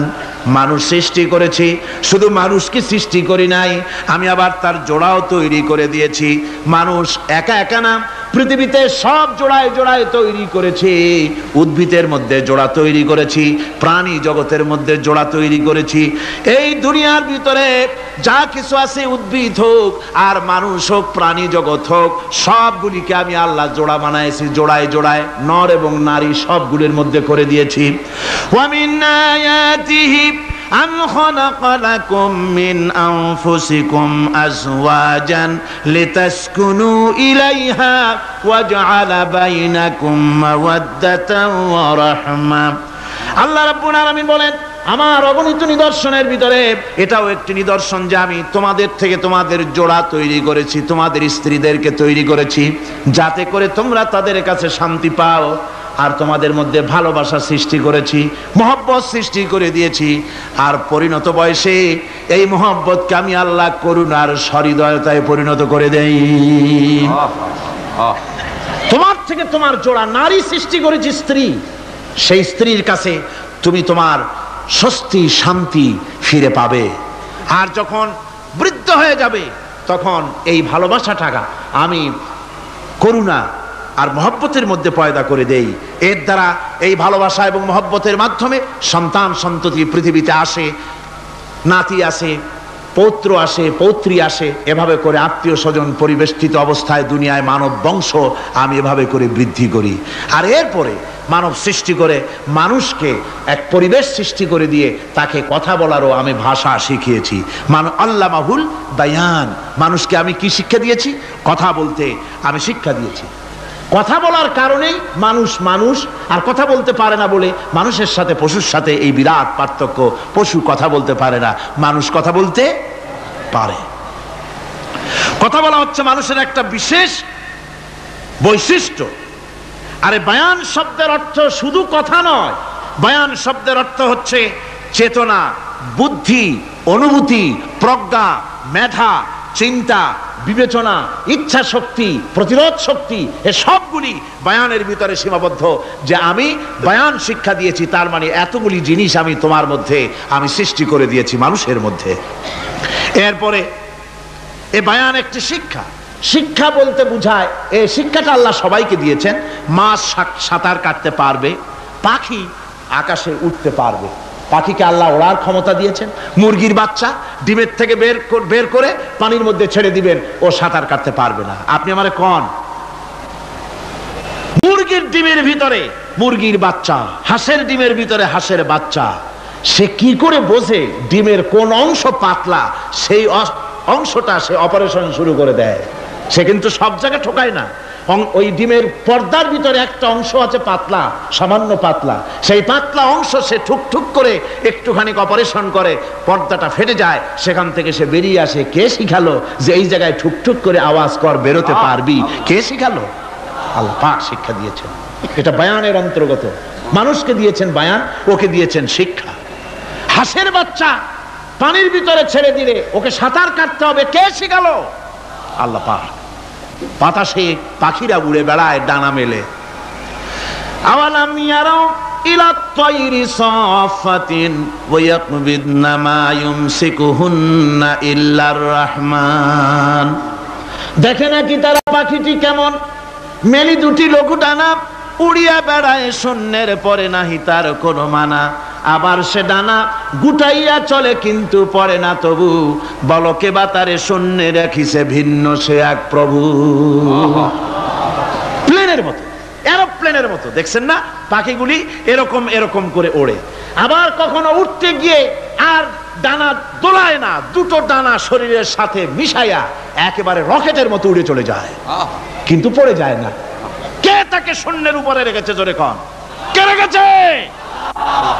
এই ট্রেনিং আল্লাহ পাক তাকে দিয়েছেন। আল্লাহ পাক তাকে এই শিক্ষা দিয়েছেন। এই শিক্ষা, পানিতে সাঁতার কাটবে মাছ, বায়ুতে ভেসে বেড়াবে পাখি, তারপরে মানুষের চোখের পলক পড়বে, পাকস্থলী হজম করবে, এসব শিক্ষা আল্লাহই দিয়েছেন। প্রত্যেকটা জিনিসকে সৃষ্টি করেছেন, আর তার কাজটাও কিভাবে হবে তাও আল্লাহ পাক শিখিয়ে দিয়েছেন। এই জন্য শুধুমাত্র এই শিক্ষাটুকুনি নয়, মূল শিক্ষা হচ্ছে আল্লামাহুল বায়ান। এর আসল অর্থ হলো মানুষের জ্ঞানের পূর্ণতার জন্য আল্লাহ পাক বায়ান দিয়েছেন। সে বায়ান হচ্ছে কোরআনে কারীম। সে বায়ান কি? কোরআন। এই কোরআন হচ্ছে মানুষের জ্ঞানের পূর্ণতা। কোরআন দিয়েই মানুষের জ্ঞান পরিপূর্ণ হয়। ওমা উতীতুম মিনাল ইলমি ইল্লা কালিলা, তোমাদেরকে খুব সামান্যতম জ্ঞান দেওয়া হয়েছে। আসল জ্ঞানের মালিক কে? আল্লাহ সুবহানাহু ওয়া তাআলা। আল্লাহ রাব্বুল আলামিন বলেন, আশ-শামসু ওয়াল কমারু বিহুসবান ওয়ান নাজমু ওয়াশ-শাজারু ইয়াসজুদান। সূর্য এবং চন্দ্র একটা বিরাট একটা হিসাবের অনুসরণে বাধ্য। সূর্য আর চন্দ্র একটা হিসাবের অনুসরণে বাধ্য, এর ব্যতিক্রম হওয়ার কোনো উপায় নাই। সূর্য এবং চন্দ্র তার আপন আপন কক্ষপথে ঘুরবে, ইচ্ছে মাফিক সূর্য চন্দ্র ঘুরতে পারবে না। 12টার সময় সূর্য এসে বলতে পারবে না, বেটা রাত ছর, আমি এখন উদিত হব। পারবে? পারবে না। দিনের দুপুরের সময় রাত এসে মাথা চাড়া দিয়ে জাগাতে পারবে না, দিন সরে যা, আমি এখন সবটাকে রাত বানায় দেব, পারবে না। চন্দ্র এবং সূর্য একটা নির্ধারিত একটা হিসাবের অনুসরণে তারা রয়েছে। আর এই হিসাবের নিয়ম, কঠোর হিসাবের নিয়মতান্ত্রিকতার ভেতরে থাকার কারণেই মানুষের জন্য চন্দ্র, মাস, বছর ইত্যাদি গণনা মানুষের জন্য আল্লাহ সহজ করে দিয়েছেন। আল্লাহ পাকের নবীর কাছে জিজ্ঞাসা করা হচ্ছে, ওয়ায়াসআলুনাকা আনিল আহিল্লাম। ও নবী, আপনাকে প্রশ্ন করা হয় চাঁদ সম্পর্কে। কাফেররা প্রশ্ন করেছে, চাঁদের ক্রমবর্ধমান ক্রমহ্রাস কেন? চাঁদ বাড়ে কেন, কমে কেন? আপনারে জিজ্ঞাসা করা হয়, আপনি জবাবে বলুন, কুল হিয়া মাওয়াকিতু লিন্নাস। বলুন, এ চাঁদ হচ্ছে মাস, দিন, বছর গণনা করার জন্য, গোটা পৃথিবীবাসীর জন্য আমি একটা স্থায়ী ক্যালেন্ডার আকাশে ঝুলায় রাখছি। জোরে কোন সুবহানাল্লাহ। বিনা পয়সার ক্যালেন্ডার কে ঝুলায় রাখছেন? আল্লাহ সুবহানাহু ওয়া তাআলা তিনি ঝুলিয়ে রেখেছেন এই ক্যালেন্ডারকে। আর এই চন্দ্র সূর্য নিজের ইচ্ছা মাফিক চলতে পারে না। আল্লাহ পাক কোরআনে কারিমে বলেছেন, আফা গায়রা দীনিল্লাহি ইয়াবগুন ওয়া লাহু আসলামা মান ফিস সামাওয়াতি ওয়াল আরদি তাওআন ওয়া কারহা। তোমরা কি আমার দেওয়া জীবন ব্যবস্থা ছেড়ে দিয়ে মানুষের তৈরি করা, অন্যের তৈরি করা মতবাদ গ্রহণ করতে চাও? ওয়ালাহু আসলামা মান ফিস সামাওয়াতি ওয়াল আরদ, অথচ আকাশে যা কিছু আছে, জমিনে যা কিছু আছে, সব আমার কি করছে? আমার হুকুম মেনে, আমার আনুগত্য করে তারা চলছে। আনুগত্যের সামনে মস্তক অবনত করে দিয়েছে। তাই তো আমরা দেখতে পাই তাল গাছে কোনোদিন বেল হয় না। হয়? চট্টগ্রামে হয় বোধহয়। তাল গাছে বেল হয়, নারকেল গাছে আম হয়, নিম গাছে লিচু হয়? হয় না। আল্লাহর সুন্নতের ভিতরে কোনো পরিবর্তন পাওয়া যাবে না। দেখুন, বঙ্গোপসাগরের পানি মিষ্টি না নোনা? সবাই বলুন, মিষ্টি না নোনা? বঙ্গোপসাগরের নোনা পানি জোয়ারের টানে এই বঙ্গোপসাগরের নোনা পানিগুলি পদ্মা মেঘনা যমুনার ভিতরে প্রবেশ করে মিষ্টি পানির ভিতরে। আবার ভাটির টানে পদ্মা মেঘনা যমুনার পানিগুলি, মিষ্টি পানিগুলি নোনা পানির মধ্যে গিয়া ঢোকে। মাঝখানে কোনো পার্টিশন নাই। নোনা পানি মিষ্টি পানির এলাকাকে নোনা বানাতে পারে না, আবার মিষ্টি পানিগুলি গিয়া নোনা পানিগুলিরে মিষ্টি বানাইতে পারে না। কার হুকুম পালন করে? কার হুকুম? والنجم والشجر يسجدان والسماء رفعها ووضع الميزان। তারকা বৃক্ষরাজি সব সেজদায় রত। তারাই সেজদা দেয় কারে? কারে সেজদা দেয়? চাঁদ সেজদা করে কাকে? সূর্য করে কাকে? গাছপালা করে কারে? আল্লাহ পাককে সেজদা করে সবাই। সমস্ত সৃষ্টি জগতের কাজ হলো তিনটা। সৃষ্টি জগতের কাজ কয়টা? তিনটি কাজ। একটা কাজ হচ্ছে সৃষ্টি জগৎ মহান আল্লাহর উদ্দেশ্যে সিজদা করবে, তার হামদ করবে, তার তাসবিহ করবে। তিনটা কাজ, সিজদা করবে, হামদ করবে, তাসবিহ করবে। এই তিনটা কাজ হচ্ছে সৃষ্টি জগতের। গোটা পৃথিবীর সবকিছু আল্লাহ পাককে সিজদা করছে। কোরআনে কারিমে রব্বুল আলামিন বলেন, وَلِلَّهِ يَسْجُدُ مَنْ فِي السَّمَاوَاتِ وَالْأَرْضِ طَوْعًا وَكَرْهًا وَظِلَالُهُمْ بِالْغُدُوِّ وَالْآصَالِ। আল্লাহ পাক বলেন, আকাশে যা কিছু আছে, জমিনে যা কিছু আছে, সব কিছু আমার সেজদা করে। এমনকি গাছগুলি, গাছও আমার সেজদা করে। গাছগুলি সকাল বেলায় গাছের ছায়া সকাল বেলায়, আর বিকাল বেলায় নিজের ছায়া লম্বা করে দিয়ে আমার সামনে সেজদায় পতিত হয়ে যায়। গাছগুলি আমাকে সেজদা করে। তারকা সমূহ, চন্দ্র সূর্য সব আমাকে সেজদা করে। وَلِلَّهِ يَسْجُدُ مَا فِي السَّمَاوَاتِ وَمَا فِي الْأَرْضِ مِنْ دَابَّةٍ وَالْمَلَائِكَةُ وَهُمْ لَا يَسْتَكْبِرُونَ। আকাশ এবং জমিনে যা কিছু আছে আমার সিজদা করে। আমার সিজদা থেকে কেউ অহংকার করে না, অহমিকতা করে না। আমার সিজদা থেকে কেউ ফিরে যায় না, সবাই আমাকে সিজদা করে। সুতরাং ও মানুষ, আমার দরবারে সেজদায় মাথা নত করে দাও। সবগুলি আমার সামনে সেজদা করতেছে। আলাম তারা আন্নাল্লাহা ইয়াসজুদু লাহু মান ফিস সামাওয়াতি ওয়া মান ফিল আরদ ওয়াশ-শামসু ওয়াল কামারু ওয়ান নুজুমু ওয়াল জিবালু ওয়াশ-শাজারু ওয়াদ-দাওয়াবু ওয়া কাসীরুম মিনান নাস। আল্লাহ পাক বলছেন, আকাশ এবং জমিনে যা আছে সব আমাকে সেজদা করছে। চাঁদে, সূর্যতে, গাছপালায়, পাহাড় পর্বতে সবকিছু, সমস্ত প্রাণী জগৎ পর্যন্ত, চতুষ্পদ জন্তুগুলি পর্যন্ত আমি আল্লাহকে সেজদা করে। সুবহানাল্লাহ। আমার বন্ধুগণ, এরপরে সর্বশেষ আমি শেষ করে এনেছি আর মাত্র দুটি আয়াত আপনাদের সামনে বলে আমরা যাব আকর্ষণীয় মুনাজাতের দিকে ইনশাআল্লাহ। সবাই বলেন ইনশাআল্লাহ। আল্লাহ রাব্বুল আলামিন এবার বলেন, وَالْأَرْضَ وَضَعَهَا لِلْأَنَامِ فِيهَا فَاكِهَةٌ وَالنَّخْلُ ذَاتُ الْأَكْمَامِ। আল্লাহ পাক বলছেন, পৃথিবীকে তিনি সমস্ত সৃষ্টির জন্য এই পৃথিবী বানিয়েছেন। আনাম, আনাম শব্দের অর্থ হচ্ছে জীব, জানদার। যত জানদার আছে সমস্ত জানদারদের জন্য আল্লাহ পাক এই পৃথিবীকে বানিয়েছেন। অর্থাৎ যাদের প্রাণ আছে, প্রাণী সময়ের জন্য আল্লাহ যা সৃষ্টি করেছেন সেটা হলো এই পৃথিবী। এই পৃথিবী ছাড়া অন্য কোথাও কোন প্রাণী বসবাসের উপযোগী করে আল্লাহ তৈরি করেন নাই। এই পৃথিবীটা কি আল্লাহ পাক প্রাণীদেরকে বসবাসের উপযোগী করে তৈরি করেছেন। তারপরে বলছেন পৃথিবী তো তৈরি করলাম, এরপরে আমি তাদের সমস্ত খাবার দাবারের ব্যবস্থাও করেছি। খেজুরগুলিকে আমি প্যাকেট করে তোমাদের সামনে দিয়েছি, আচ্ছাদন দিয়ে দিয়েছি। খেজুরের কথা এখানে বলা হয়েছে, শুধু খেজুর খেজুর নয়, খেজুর, আঙ্গুর, বেদানা, আপেল, যত খাবার আমাদের সামনে আল্লাহ দিয়েছেন সমস্ত খাবারগুলি প্যাকেট করা। জোরে বলেন কি করা? প্যাকেট করা।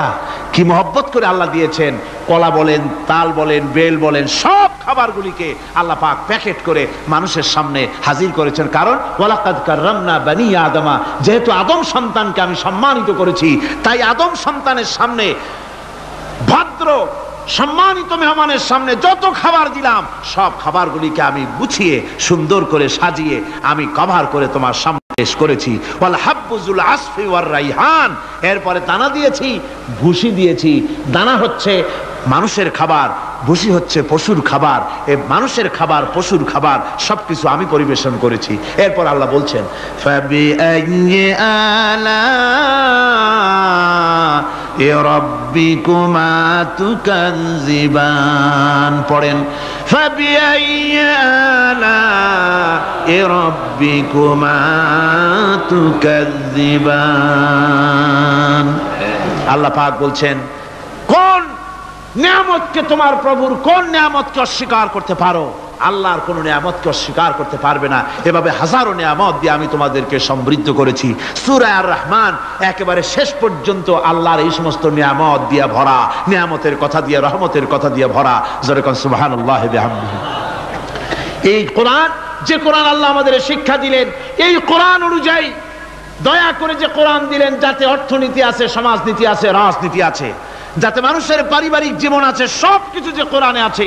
এই কোরআন দিয়ে রাসূলুল্লাহ একটা সমাজ তৈরি করেছিলেন যেখানে চুরি ছিল না, ডাকাতি ছিল না, জেনাবে বিচার ছিল না। ওরকম একটি সমাজ বাংলাদেশে প্রতিষ্ঠিত হোক, এটা কি আপনারা চান? কারা কারা চান? দেখতে চাই।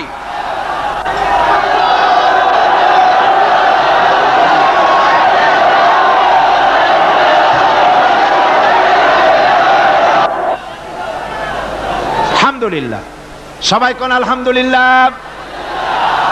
আদব রক্ষা করুন, আদব রক্ষা করুন। তাড়াতাড়ি বসুন, তাড়াতাড়ি। আলহামদুলিল্লাহ। আমি বুঝছি ওই এক বুড়ি আছাড় খেয়ে পড়ে গেছিল, বললো যে পড়লাম যখন তিনি একটু পান খাইয়ে নি, মানে স্লোগানের সুযোগ যখন পাইলাম একটু দাঁড়ায় কোমরটা সোজা করে নি। মন্দ না, ভালোই করেছেন। তবে এখন মোনাজাত হতে যাচ্ছে। কি হতে যাচ্ছে? 5 দিনের তাফসীরুল কোরআন মাহফিলের মোনাজাত। খবরদার মাহরুম হবেন না কেউ, আশাটাই ব্যর্থ হয়ে যাবে। আদ-দুআউ মাখুল ইবাদা, ইবাদতের মগজ কি? জোরে কোন কি? এরপর আর কাউকে হাঁটতে দিবেন না। সব যার যার জায়গায় বসে পড়ুন, যার যার জায়গায় বসে পড়ুন। মুনাজাতে শরীক হওয়ার জন্য প্রস্তুতি গ্রহণ করুন। আল্লাহ সুবহানাহু ওয়া তাআলা তিনি আমাদের জন্য কোরআন দান করেছেন। এই কোরআনই সমাজ গঠনের জন্য আমাদেরকে ঐক্যবদ্ধ হতে হবে। কোরআনের সমাজ গঠন করতে চান? রাসূল করিম সাল্লাল্লাহু আলাইহি সাল্লাম এই কোরআন দিয়ে সমাজ গঠন করেছিলেন। সেই সমাজে চুরি ছিল না, ডাকাতি ছিল না, জেনা ছিল না, ব্যভিচার ছিল না। সেই সমাজ প্রতিষ্ঠা করতে গিয়ে রাসূলুল্লাহকে রক্ত দিতে হয়েছিল, জীবন দিতে হয়েছিল সাহাবায়ে কেরামদেরকে। আমাদেরকেও প্রয়োজন হলে রক্ত দিতে হবে। পারবেন?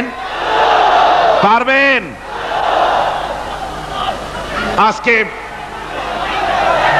সারা পৃথিবী জুড়ে মুসলমানদের বিরুদ্ধে চূড়ান্ত আযাব এসেছে, চূড়ান্ত গজব এসেছে, চূড়ান্ত মার এসেছে। এই মারের মধ্য থেকে আমাদেরকে বাঁচতে হবে, আমাদেরকে প্রস্তুতি নিতে হবে, আগামী দিনের জন্য, আল্লাহর দ্বীন প্রতিষ্ঠার জন্য দৃঢ় সংকল্পবদ্ধ আমাদের হতে হবে। যেসব নারী, বৃদ্ধা শিশু চিৎকার বেড়ে আমার কাছে বলতেছে, রব্বুল আলামিন মেহেরবানি করে এই জালিম জনপদ থেকে আমাদের বাঁচাও, তোমার পক্ষ থেকে আমাদের জন্য সাহায্যকারী পাঠাও, এই বলে যখন বসনিয়ার মুসলমানেরা কান্দে, যাদের টাকা আছে পয়সা আছে ওদের সাহায্য করতে যারা এগিয়ে এলো না, কিয়ামতের দিন আল্লাহর দরবারে অবশ্যই আসামি হওয়া লাগবে, কোনো সন্দেহ নাই। আজ আরাকান আমাদের বাড়ির কাছে, বার্মা, সেখান থেকে আমার কাছে লেখা হয়েছে, তারা লিখছে সামরিক জান্তার সম্মিলিত সামরিক বাহিনী নতুন ভাবে চরম নির্যাতন শুরু করেছে। এবারের নির্যাতনের প্রধান টার্গেট হচ্ছে আলেম সমাজ। এ বাহিনী দীর্ঘদিন ধরে মুসলিম নারীদের জন্য শরীয়তের দৃষ্টিতে পর্দা আবশ্যক নয় মর্মে আলেমদের কাছ থেকে ফতোয়া আদায়ের জন্য চেষ্টা করে, ব্যর্থ হয়ে বর্তমানে আলেমদেরকে পাইকারি হারে গ্রেফতার করে ব্যারাকে নিয়ে গিয়ে অমানুষিক নির্যাতন চালাচ্ছে, আলেমদের পুড়িয়ে দাড়ি মুন্ডিয়ে দিচ্ছে। আরাকানের গ্রান্ড মুফতি মাওলানা নুরুল হক সাহেবকে অনেক নির্যাতনের পর উপরোক্ত ফতোয়া আদায় করতে না পেরে নির্মম ভাবে তাকে হত্যা করেছে। প্রতি মুসলিম পাড়া থেকে 20-30 জন করে মুসলিম যুবতী সামরিক বাহিনীর ব্যারাকে সরবরাহ করার জন্য নির্দেশ দেওয়া হয়েছে। অনেক যুবতীদের ইতিমধ্যে ব্যারাকে নিয়ে গিয়ে সামরিক নির্যাতন চালিয়ে তাদেরকে হত্যা করা হয়েছে। আরাকান থেকে এই চিঠি আমাদের কাছে এসেছে। কাশ্মীরের উপরে ভারত যে অত্যাচার করতেছে, কাশ্মীরের ব্যাপারে আমরা আগের থেকে আমাদের মত ব্যক্ত করে এসেছি। আমরা কাশ্মীরি জনগণের সপক্ষে। কাশ্মীরি মুসলমানেরা বছরের পর বছর ধরে আত্মনিয়ন্ত্রণাধিকারের প্রশ্নে তারা এক পায়ে দাঁড়িয়ে আছে। তাদেরকে রেফারেন্ডাম দেওয়া হোক, কাশ্মীরিরাই তাদের ভাগ্য নিজেরাই নিয়ন্ত্রিত করুক, এটাই ছিল জাতিসংঘের কথা, এটাই ছিল বিশ্ব বিবেকের কথা। কিন্তু ভারতের জালিম সরকার, মুশরিক সরকার, কাফের সরকার ভারত কাশ্মীরের মুসলমানদেরকে নির্বিবাদে হত্যা করছে। আমি আশ্চর্য হয়ে যাই যখন দেখি বাংলাদেশের কোন পত্রিকায় কাশ্মীরি জনগণকে লেখে বিচ্ছিন্নতাবাদী। এরা নির্লজ্জভাবে ভারতের পা চেটে নিজেদের জীবিকা নির্বাহ করে। আমি আজ আপনাদের খেদমতে আরজ করতে চাই, পৃথিবীর নির্যাতিত মুসলমানদের পাশে আমরা আমাদের জীবন নিয়ে পাহারা দেব। আমাদের আর কিছু না থাকতে পারে, আমাদের ইমানের মজবুতি আছে। ইমানের মজবুতি আছে না? আপনারা মনে রাখবেন, ভারত তার অপসংস্কৃতি আমাদের মধ্যে ঢুকাচ্ছে। বাংলাদেশের মধ্যে মঙ্গল প্রদীপ দিয়ে অনুষ্ঠান শুরু হয়ে গিয়েছে, মঙ্গল প্রদীপ দিয়ে অনুষ্ঠান শুরু করা হচ্ছে। তারপরে নববর্ষ উদযাপনের জন্য হিন্দুয়ানি কায়দায় উদযাপন করা হচ্ছে। সাব গেমস শুরু করা হলো, কোরআনে কারীম তেলাওয়াত করা হলো না। সেখানে বর এবং বধূ বানানো হয়েছে, তাতে টোপর পরায়া হিন্দুয়ানি কায়দায় করানো হয়েছে। বাংলাদেশের কলেজ ইউনিভার্সিটির সামনে মূর্তি বসানো হতেছে। সুতরাং অপসংস্কৃতি দিয়ে ভারত বাংলাদেশের উপর তার আধিপত্য বিস্তার করতেছে। এ ব্যাপারে মুসলমানদের ঐক্য চাই। আমাদের ব্যাপারে ভারতের যে ভূমিকা, সে ভূমিকা হচ্ছে ওরা আমাদেরকে মেরে ফেলতে চায়, ওরা আমাদেরকে পানিতে মারবে, ওরা আমাদেরকে ভাতে মারবে, ওরা আমাদেরকে শেষ করে দেবে, স্বাধীনতাকে বিপন্ন করে দেবে। এজন্য আজ এই বিশাল জনসমুদ্রের কাছে প্রশ্ন করি, যদি প্রয়োজন হয় আমাদের চির দুশ্মন ভারতের বিরুদ্ধে যদি লড়াইয়ের প্রয়োজন হয়, তোমরা সবাই প্রস্তুত থাকবে।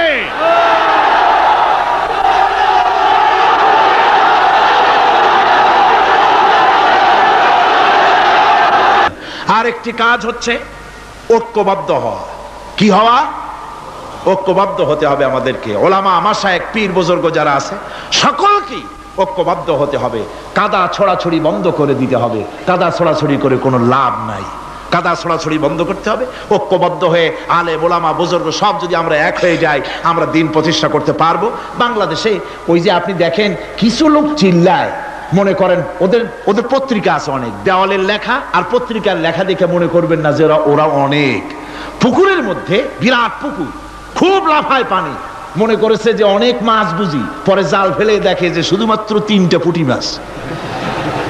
সারা শহরে ওদের পত্রিকা বেশি, দেওয়ালে তারা লেখে বেশি, তাই বলে মনে করবেন না যে ভারতপন্থী আর রুশপন্থীতে দেশ ভরে গেছে। না, তাওহীদি জনতার উত্তাল ঢেউ চলছে সারা বাংলাদেশে। আলহামদুলিল্লাহ, আল্লাহ রাব্বুল আলামিন আমাদের এসব কথা মেনে চলার তৌফিক দিন, জোরে বলেন আমিন। আর এসব কাজ করার জন্য আমি যুবকদেরকে ডাকবো। ইসলাম প্রতিষ্ঠার জন্য যুবকরা হলো সবচাইতে বেশি জরুরি। যুবক সবচাইতে বেশি জরুরি কি? জোরে কোন কি? তাকায় দেখেন তো, মাহফিলে মাথা উঁচু করে না, আপনি যেখানে বসে আছেন আপনার ডান দিকে তাকান, বাম দিকে তাকান, কাদেরে দেখেন? কোন সারা মাহফিলে কাদেরে দেখেন? ও যুবকেরা, কিয়ামতে তোমরাই যাবা বেশি বেহেশতে, তোমরাই যাবে। সুবহানাল্লাহ। বেহেশতে কারা যাবে? যুবকরা যাবে, তোমরা বেহেশতে যাবে। আমি আমার কলেজের ছাত্র, ইউনিভার্সিটির ছাত্র, সমস্ত ছাত্র যুবকদেরকে বলতে চাই, যুবকেরা শুনে নাও, তোমাদের নেতারা ঢাকা থেকে যখন তোমাদের কাছে আসে, যে পার্টি তুমি করো না কেন, তোমাকে টাকা দেয়, অস্ত্র দেয়, নারী দেয়, মদ দেয়, পরের মিটিং ভাঙতে বলে, মিছিল ভাঙতে বলে। তুমি আমাকে বলো, নিজের কাছে নিজে প্রশ্ন করো, তোমার নেতা কি কোনোদিন তোমাকে বলেছে বাবা আল্লাহর দরবারে উঠতে হবে, কিয়ামতে জবাব দিতে হবে, খবরদার 5 ওয়াক্ত নামাজ ঠিক মতো পড়ো, সকালবেলায় কোরআন শরীফ পড়ো, মা বাবার খিদমত করো, আর সত্য কথা বলো, মারামারি কোনোদিন করো না, এমন কথা কোনো নেতা তোমাকে কোনোদিন বলেছে নাকি? বলে নাই। তোমার নেতারা তোমাকে লাঠির মতো ব্যবহার করে। আমাদের কথা দেওয়ালে লেখো, আমাদের জন্য এই করো সেই করো, এই সব করে বেড়ায়। আমি যুবকদের বলি, খবরদার আমার যুবক ভাইরা, ফিরে আসো ইসলামের দিকে। তোমাদের রক্তের উপর ইসলাম প্রতিষ্ঠিত হয়েছে, আবার ভবিষ্যতেও তোমাদের রক্ত দিয়েই, তোমাদের শক্তি দিয়েই দিন প্রতিষ্ঠিত হবে। শাহাদাতের মৌতের চাইতে আরামের মৌত আর পৃথিবীতে মোটেও নাই। সুবহানাল্লাহি ওয়া বিহামদিহি। আজকে আপনাদের সামনে 12 জন ছেলে ইসলাম গ্রহণ করবে। আজকে আপনাদের জন্য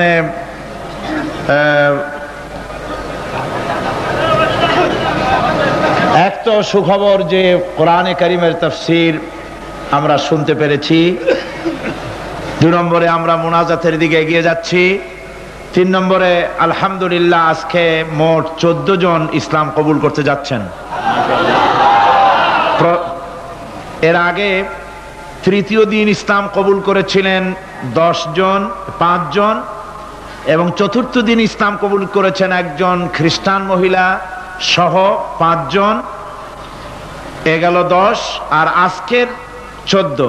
সর্বমোট এবারের তাফসীরুল কোরআন মাহফিলে 24 জন অমুসলিম ভাই কোরআনে কারীমের সুশীতল ছায়ায়, ইসলামের সুশীতল ছায়ায় আশ্রয় গ্রহণ করলেন। 24 জন অমুসলিম ভাই ইসলাম কবুল করলেন। আলহামদুলিল্লাহ, আলহামদুলিল্লাহ। এখন ওনাদেরকে ইসলাম কবুল করানো হচ্ছে। লা ইলাহা, এটা উচ্চ করেন, এটা উচ্চ করেন। লা ইলাহা ইল্লাল্লাহু মুহাম্মাদুর রাসূলুল্লাহ।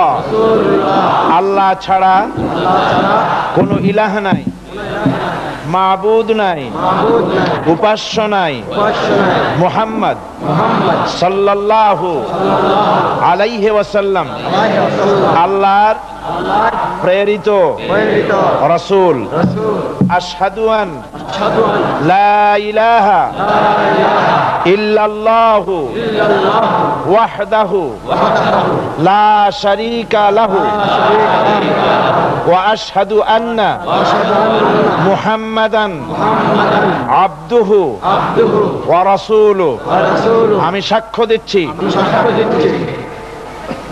আল্লাহ আল্লাহ ছাড়া কোনো ইলাহ নাই, মাবুদ নাই, উপাস্য নাই।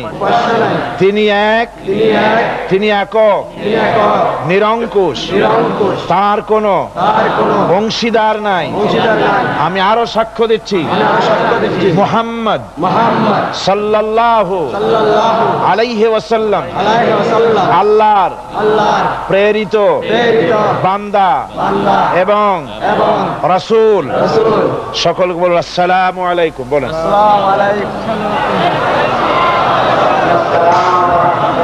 আমি এই বিশাল জনসমুদ্রের মধ্যে আজকের যারা ইসলাম কবুল করলেন তারা আমাদের মধ্যে সবচাইতে এখন বেগুনাহ, তাদের আমলনামায় কোনো গুনাহ নাই।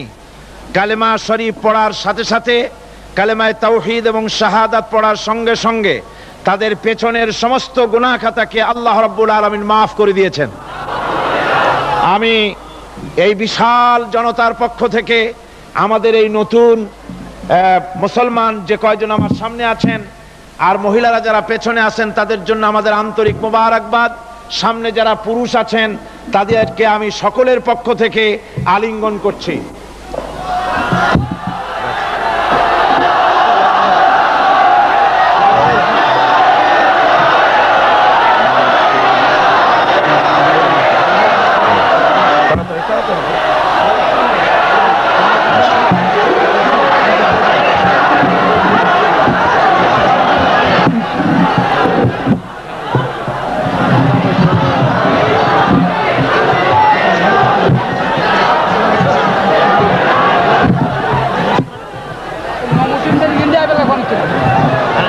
সর্বশ্রেষ্ঠ মালিক মহান আল্লাহ রাব্বুল আলামিনের সামনে মাথা নিচু করে একান্ত গোলামের মতো, ভিক্ষুকের মতো, কাঙ্গালের মতো জীবনের সব দুঃখ দুর্দশা আল্লাহর কাছে বলবো।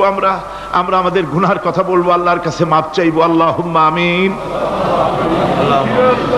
রব্বানা ظلمنا أنفسنا وإن لم تغفر لنا وترحمنا لنكونن من الخاسرين ربنا ظلمنا أنفسنا وإن لم تغفر لنا وترحمنا لنكونن من الخاسرين ربنا لا تزغ قلوبنا بعد إذ هديتنا وهب لنا من لدنك رحمة إنك أنت الوهاب رب العالمين লক্ষ লক্ষ মুসলমান নরনারী 5 দিন ব্যাপী কোরআনে কারীমের তাফসীরের মাহফিল শেষ করে আজকে আকাশের নিচে বসে কাঙ্গালের মতো, ভিক্ষুকের মতো গুনার বোঝা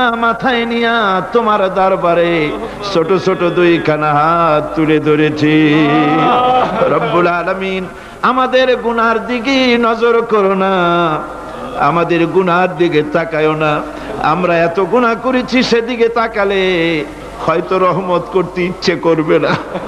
আয় আল্লাহ, আমাদের গুনার দিকে তাকায়ও না, আমাদের চোখের দিকে তাকাও, আর আমাদের মুখের কাকুতি মিনতির দিকে তাকায়া আমাদের জিন্দেগির গুনাহ আল্লাহ মাফ করে দাও। রব্বুল আলামিন এই 5 দিন তাফসীর করতে গিয়ে যদি কোনো ভুল আমি করে থাকি, আয় আল্লাহ, আমি মানুষ, ইলম কালাম নাই, আমি যদি কোনো ভুল করে থাকি আল্লাহ তুমি দয়া করে আমাকে মাফ করে দাও। কোনো ভুল কথা যদি বলে থাকি তোমার বান্দাদের স্মৃতি থেকে তা মিটাইয়া দাও। আয় আল্লাহ, হক কথা যা বলেছি, কোরআনের কথা, হাদিসের কথা, তেলাওয়াত যা হয়েছে, জিকির আজকার হয়েছে, আল্লাহ এতে তুমি খুশি হয়ে যে সওয়াবটুকুন দিবে, আল্লাহ দয়া করে সওয়াবটুকুন সরওয়ারে কায়নাত আশরাফুল আম্বিয়া সাইয়্যিদুল মুরসালিন রাহমাতুল লিল আলামিন জনাবে মুহাম্মদুর রাসূলুল্লাহ সাল্লাল্লাহু আলাইহি ওয়াসাল্লামের রূহ মুবারকে পৌঁছায়া দাও। রব্বুল আলামিন तमाम পৃথিবীর মাটির নিচে যত মুমিন মুমিনাত শুয়ে আছে আল্লাহ তাদের আরো আর পরে সওয়াব পৌঁছায়া দাও। রব্বুল আলামিন আমরা বড় গুনাহগার। এই মুহূর্তে মনে পড়ে গেল আমাদের আব্বাজানের কথা, আমাদের মার কথা মনে পড়ে গেল। আল্লাহ, আয় আল্লাহ, আমাদের আব্বাজান যারা কবরে চলে গেছে আমাদের জন্য কত কষ্ট করেছেন। আল্লাহ, বাপজানের কবরটাকে বেহেশত বানাইয়া দাও রব্বুল আলামিন। আব্বার কথা কি বলা যায়? আমাদের মানুষ করার জন্য কত কষ্ট করেছেন, কত মিথ্যা মামলা করেছেন, কত বাড়ি ঘর করে গেছেন আমাদের জন্য। একটা পয়সা নিয়ে যান নাই, কিছু নিয়ে যায় নাই, খালি হাতে চলে গেছে। আল্লাহ, বাপজানের কবরটা বেহেশত বানাইয়া দাও রব্বুল আলামিন। জনম দুঃখিনী মা, আমাদের মা যাদের বিদায় হয়ে গেছে, আল্লাহ বেহেশতের বাগান বানাইয়া দাও কবরটারে। আল্লাহ, কবরগুলিকে জান্নাতুল ফেরদাউস বানাইয়া দাও। রব্বির হামহুমা কামা রব্বায়ানি সগীরা, রব্বির হামহুমা কামা রব্বায়ানি সগীরা।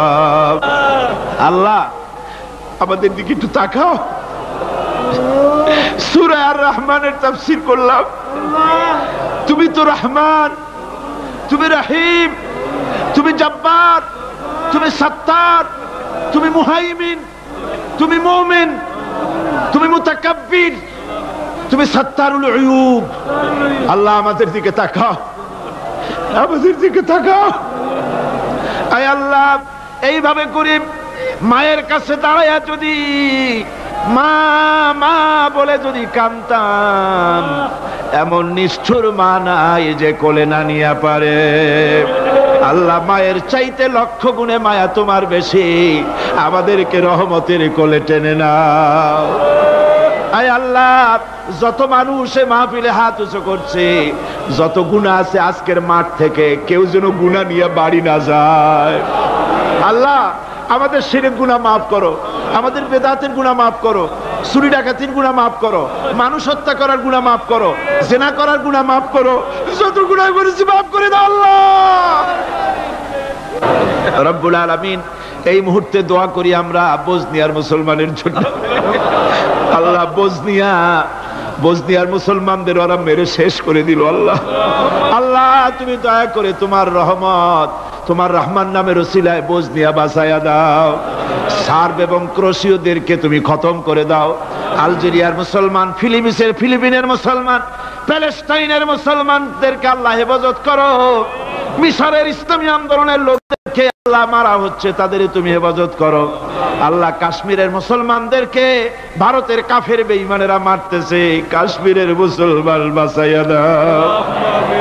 আয় আল্লাহ, আরাকানের মুসলমানদেরকে তুমি হেফাজত করো, বার্মার মুসলমানদের হেফাজত করো রব্বুল আলামিন। বাংলাদেশ আমাদের প্রিয় জন্মভূমি। আল্লাহ, তুমি দয়া করে এই দেশে কোরআনের শাসন চালু করে দাও। আল্লাহ, বাংলাদেশে কোরআনের আইন চালু করে দাও। আল্লাহ, কোরআন সুন্নাহর আইন তুমি চালু করে দাও। আল্লাহ রব্বুল আলামিন, আমাদের দোয়া তুমি কবুল করো। আল্লাহ, দোয়া আল্লাহ, আমাদের কান্নার আওয়াজ তুমি শোনো। আল্লাহ, কিছু নাই কান্দা ছাড়া আমাদের কাছে। আল্লাহ, এই মাহফিলে যত যুবক এসেছে, আমাদের দেশের যুবকদের চরিত্র শেষ হয়ে যাচ্ছে। আল্লাহ, সব যুবকদের জন্য দোয়া করি। আল্লাহ, যুবক ছেলেদেরকে ইসলামী আন্দোলনের জন্য খালিদ বিন ওয়ালিদ বানায় দাও। এই মাহফিলে যত যুবক এসেছে, আল্লাহ, সব যুবকদেরকে ইসলামী আন্দোলনের কর্মী বানায় দাও। আয় আল্লাহ, বাংলাদেশের সেনাবাহিনী, বাংলাদেশের বিডিআর তোমার দরবারে মঞ্জুর করো, তাদের সিনায় হিম্মত দাও। বাংলাদেশের পুলিশ বাহিনী ইমাম দিয়া কলজেটারে ভরে দাও। বাংলাদেশের সেনাবাহিনী, air force, land force, BDR, police, এদের কলিজায় এত বড় ইমাম দাও যে ইমানের জোরে বাংলাদেশের প্রতি ইঞ্চি জমিন রক্ত দিয়ে হেফাজত করতে পারে। ঘুষ থেকে তাদের বাঁচার তৌফিক দাও। আল্লাহ, তোমার কোরআন শরীফের মাহফিল 5টা দিন পর্যন্ত স্বেচ্ছাসেবকরা যা কষ্ট করেছে, আল্লাহ তুমি দেখেছো ওরা ট্রাফিক পুলিশের দায়িত্ব পালন করেছে, ওরা খায় নাই, রাত দিন কষ্ট করেছে, রৌদ্রে পুড়ে পুড়ে সুন্দর চেহারা অনেকের কালো হয়ে গেছে। আল্লাহ স্বেচ্ছাসেবক গুলোকে জান্নাতুল ফেরদাউসে কিয়ামতে জায়গা দিও, জাহান্নামের আগুন হারাম করে দিও। আল্লাহ, ইয়া আল্লাহ, ইয়া আল্লাহ। আমার ভাইরা, হুজুর সাল্লাল্লাহু আলাইহি ওয়াসাল্লাম আরাফাতের ময়দানে দুহাত উঁচু করে দিয়ে আল্লাহর কাছে চাইছিলেন, যাতে তার বগল দেখা গিয়েছিল। হাদিস শরীফে এসেছে, আল্লাহর কাছে দুটো হাত উঁচু করে দিয়ে চান, ইয়া আল্লাহ, আল্লাহ। কান্দেন কান্দেন, আজকে কাঁদবেন না, কবে কাঁদবেন? আজই তো কান্নার দিন। কাঁদেন আল্লাহর কাছে, আল্লাহ ভিক্ষা চাই তোমার কাছে। আল্লাহ, আল্লাহ অনেকের রোগ ব্যাধি আছে, মাফ করে দাও আল্লাহ। আজকের এক মহিলা আমার সঙ্গে টেলিফোনে কাঁদলেন, 20 বছর পর্যন্ত রোগে ভুগতেন। রাহেলা আক্তার লাকি তার নাম। 20 বছর পর্যন্ত ভুগতেছে রোগে, কাঁদতেছে, বলছে বিশ্বাস করি কোরআনের মাহফিলে দোয়া কবুল হবে, অপারেশন যেন লাগে না, দোয়া করেন এই মহিলাকে যেন আল্লাহ অপারেশন না লাগায় ভালো করে দেন। হাজী আনোয়ার হোসেন সাহেব, আনোয়ার চৌধুরী সাহেব বহু বছর মাহফিলে থাকতেন, আজ আসতে পারছেন না, অসুস্থ, দোয়া করেন আল্লাহ তাকে সুস্থ করে দিন। যত লোক টাকা দেয় আল্লাহ মাহফিলে সকলকে কবুল করো। আল্লাহ এই মাহফিলের জন্য জায়গা দিয়েছেন চট্টগ্রাম কলেজের প্রিন্সিপাল, আজ তিনি দুনিয়ায় নাই, আল্লাহ ভিতরে বেহেশতে জায়গা দাও। ইসলামী বিশ্ববিদ্যালয়ের জন্য যিনি জায়গা দিলেন তাকে তুমি বেহেশতে জায়গা দিও আল্লাহ রব্বুল আলামিন। মাওলানা আবু তাহের সাহেব, আফসার উদ্দিন সাহেব, বদিউল আলম সাহেব এবং আমার অত্যন্ত স্নেহাস্পদ অধ্যাপক মুফিজুর রহমান সাহেব, আল্লাহ সবগুলিকে তুমি কবুল করো আল্লাহ। আল্লাহ তুমি সবাইকে কবুল করো। সকলের নাম তো আমার মনে নাই, আল্লাহ তুমি তো সবাইকে চেনো। ইসলামী আন্দোলনের সমাজ কল্যাণ পরিষদে যারা খেদমত করবে আল্লাহ তুমি সবাইকে কবুল করে নাও আল্লাহ। আমি 1 মিনিট ছেড়ে দিলাম, যার যার মনের কথা মাথা নিচু করে চক্ষু বন্ধ করিয়া একেবারে গোলামের মতো, ভিক্ষুকের মতো হয়ে আল্লাহর কাছে বলেন, যার যার মনের যা চাওয়ার আছে আল্লাহর কাছে চান, কেঁদে কেঁদে চান। আল্লাহ শাহিদ সাহেবের হায়াত বাড়িয়ে দাও, আল্লাহ শাহিদ সাহেবের হায়াত দারাজ করে দাও, আল্লাহ তাকে সুস্থ করে দাও, আল্লাহ তার কণ্ঠস্বরকে আল্লাহ তুমি হেফাজত করে দাও, আল্লাহ তাকে সমস্ত রোগ ব্যাধি থেকে শিফা দান করো, আল্লাহ তার হায়াত দারাজ করে দাও, আল্লাহ তার শরীরকে সুস্থ রাখো আল্লাহ রব্বুল আলামিন। রব্বুল আলামিন, আয় আল্লাহ তাআলা তোমার বান্দারা মনে মনে কি চাইলো আমি জানি না, তুমি আলিমুম বিযাতিস সুদূর, তোমার বান্দারা মনে মনে চাইছে সব তুমি জানো আল্লাহ। আল্লাহ যে যা চাইলো জায়েজ তরিকায় সবাইরে দিয়া দাও আল্লাহ। আমার মা বোনেরা, মেয়ে লোক মানুষ, পেটে বাচ্চা, কোলে বাচ্চা, কষ্ট করে মা বোনেরা বহুত দূর দারাজ থেকে এসেছে আল্লাহ। আমার মায়েরা বোনেরা যারা আসছে আল্লাহ কিয়ামতে তাদেরকে খাদিজা এবং আয়েশার কাতারে দাঁড় করায় দিও আল্লাহ। আমার মা বোনদেরকে পর্দায় থাকার তৌফিক দিও আল্লাহ। মা বোনদেরকে তুমি হেফাজত করো। যত রিকশাওয়ালা এসেছে আল্লাহ, এত কষ্ট তারা করে, ওদের ভাগ্য তুমি উন্নতি করে দিও আল্লাহ। রিকশাওয়ালা, ঠেলাওয়ালা, কুলি, মজুর, আল্লাহ সকলের উপরে তোমার রহমত নাজিল করো। কলেজ বিশ্ববিদ্যালয়ের শিক্ষক, ছাত্র, ডিসি, এসপি, জজ, ব্যারিস্টার, ম্যাজিস্ট্রেট, আইনজীবী, বুদ্ধিজীবী, সাহিত্যিক, সাংবাদিক, প্রকৌশলী, চিকিৎসক, কৃষিবিদ, আল্লাহ সকলের উপরে তোমার রহমত নাজিল করো আল্লাহ রব্বুল আলামিন। আমরা এই বিশ্বাস নিয়ে হাত নামাচ্ছি যে আমরা এতক্ষণ যা বলেছি তুমি শুনেছো, আমরা যা বলেছি তুমি কবুল করেছো। আয় আল্লাহ আমাদের মুনাজাত তোমার দরবারে কবুল করে দিও আল্লাহ। সুবহান রাব্বিকা রাব্বিল ইজ্জাতি আম্মা ইয়াসিফুন ওয়া সালামুন আলাল মুরসালিন আলহামদুলিল্লাহি রাব্বিল আলামিন ওয়া জাআল আখিরা কালিমাতিনা ইনদাল মাউত লা ইলাহা ইল্লাল্লাহু মুহাম্মাদুর রাসূল।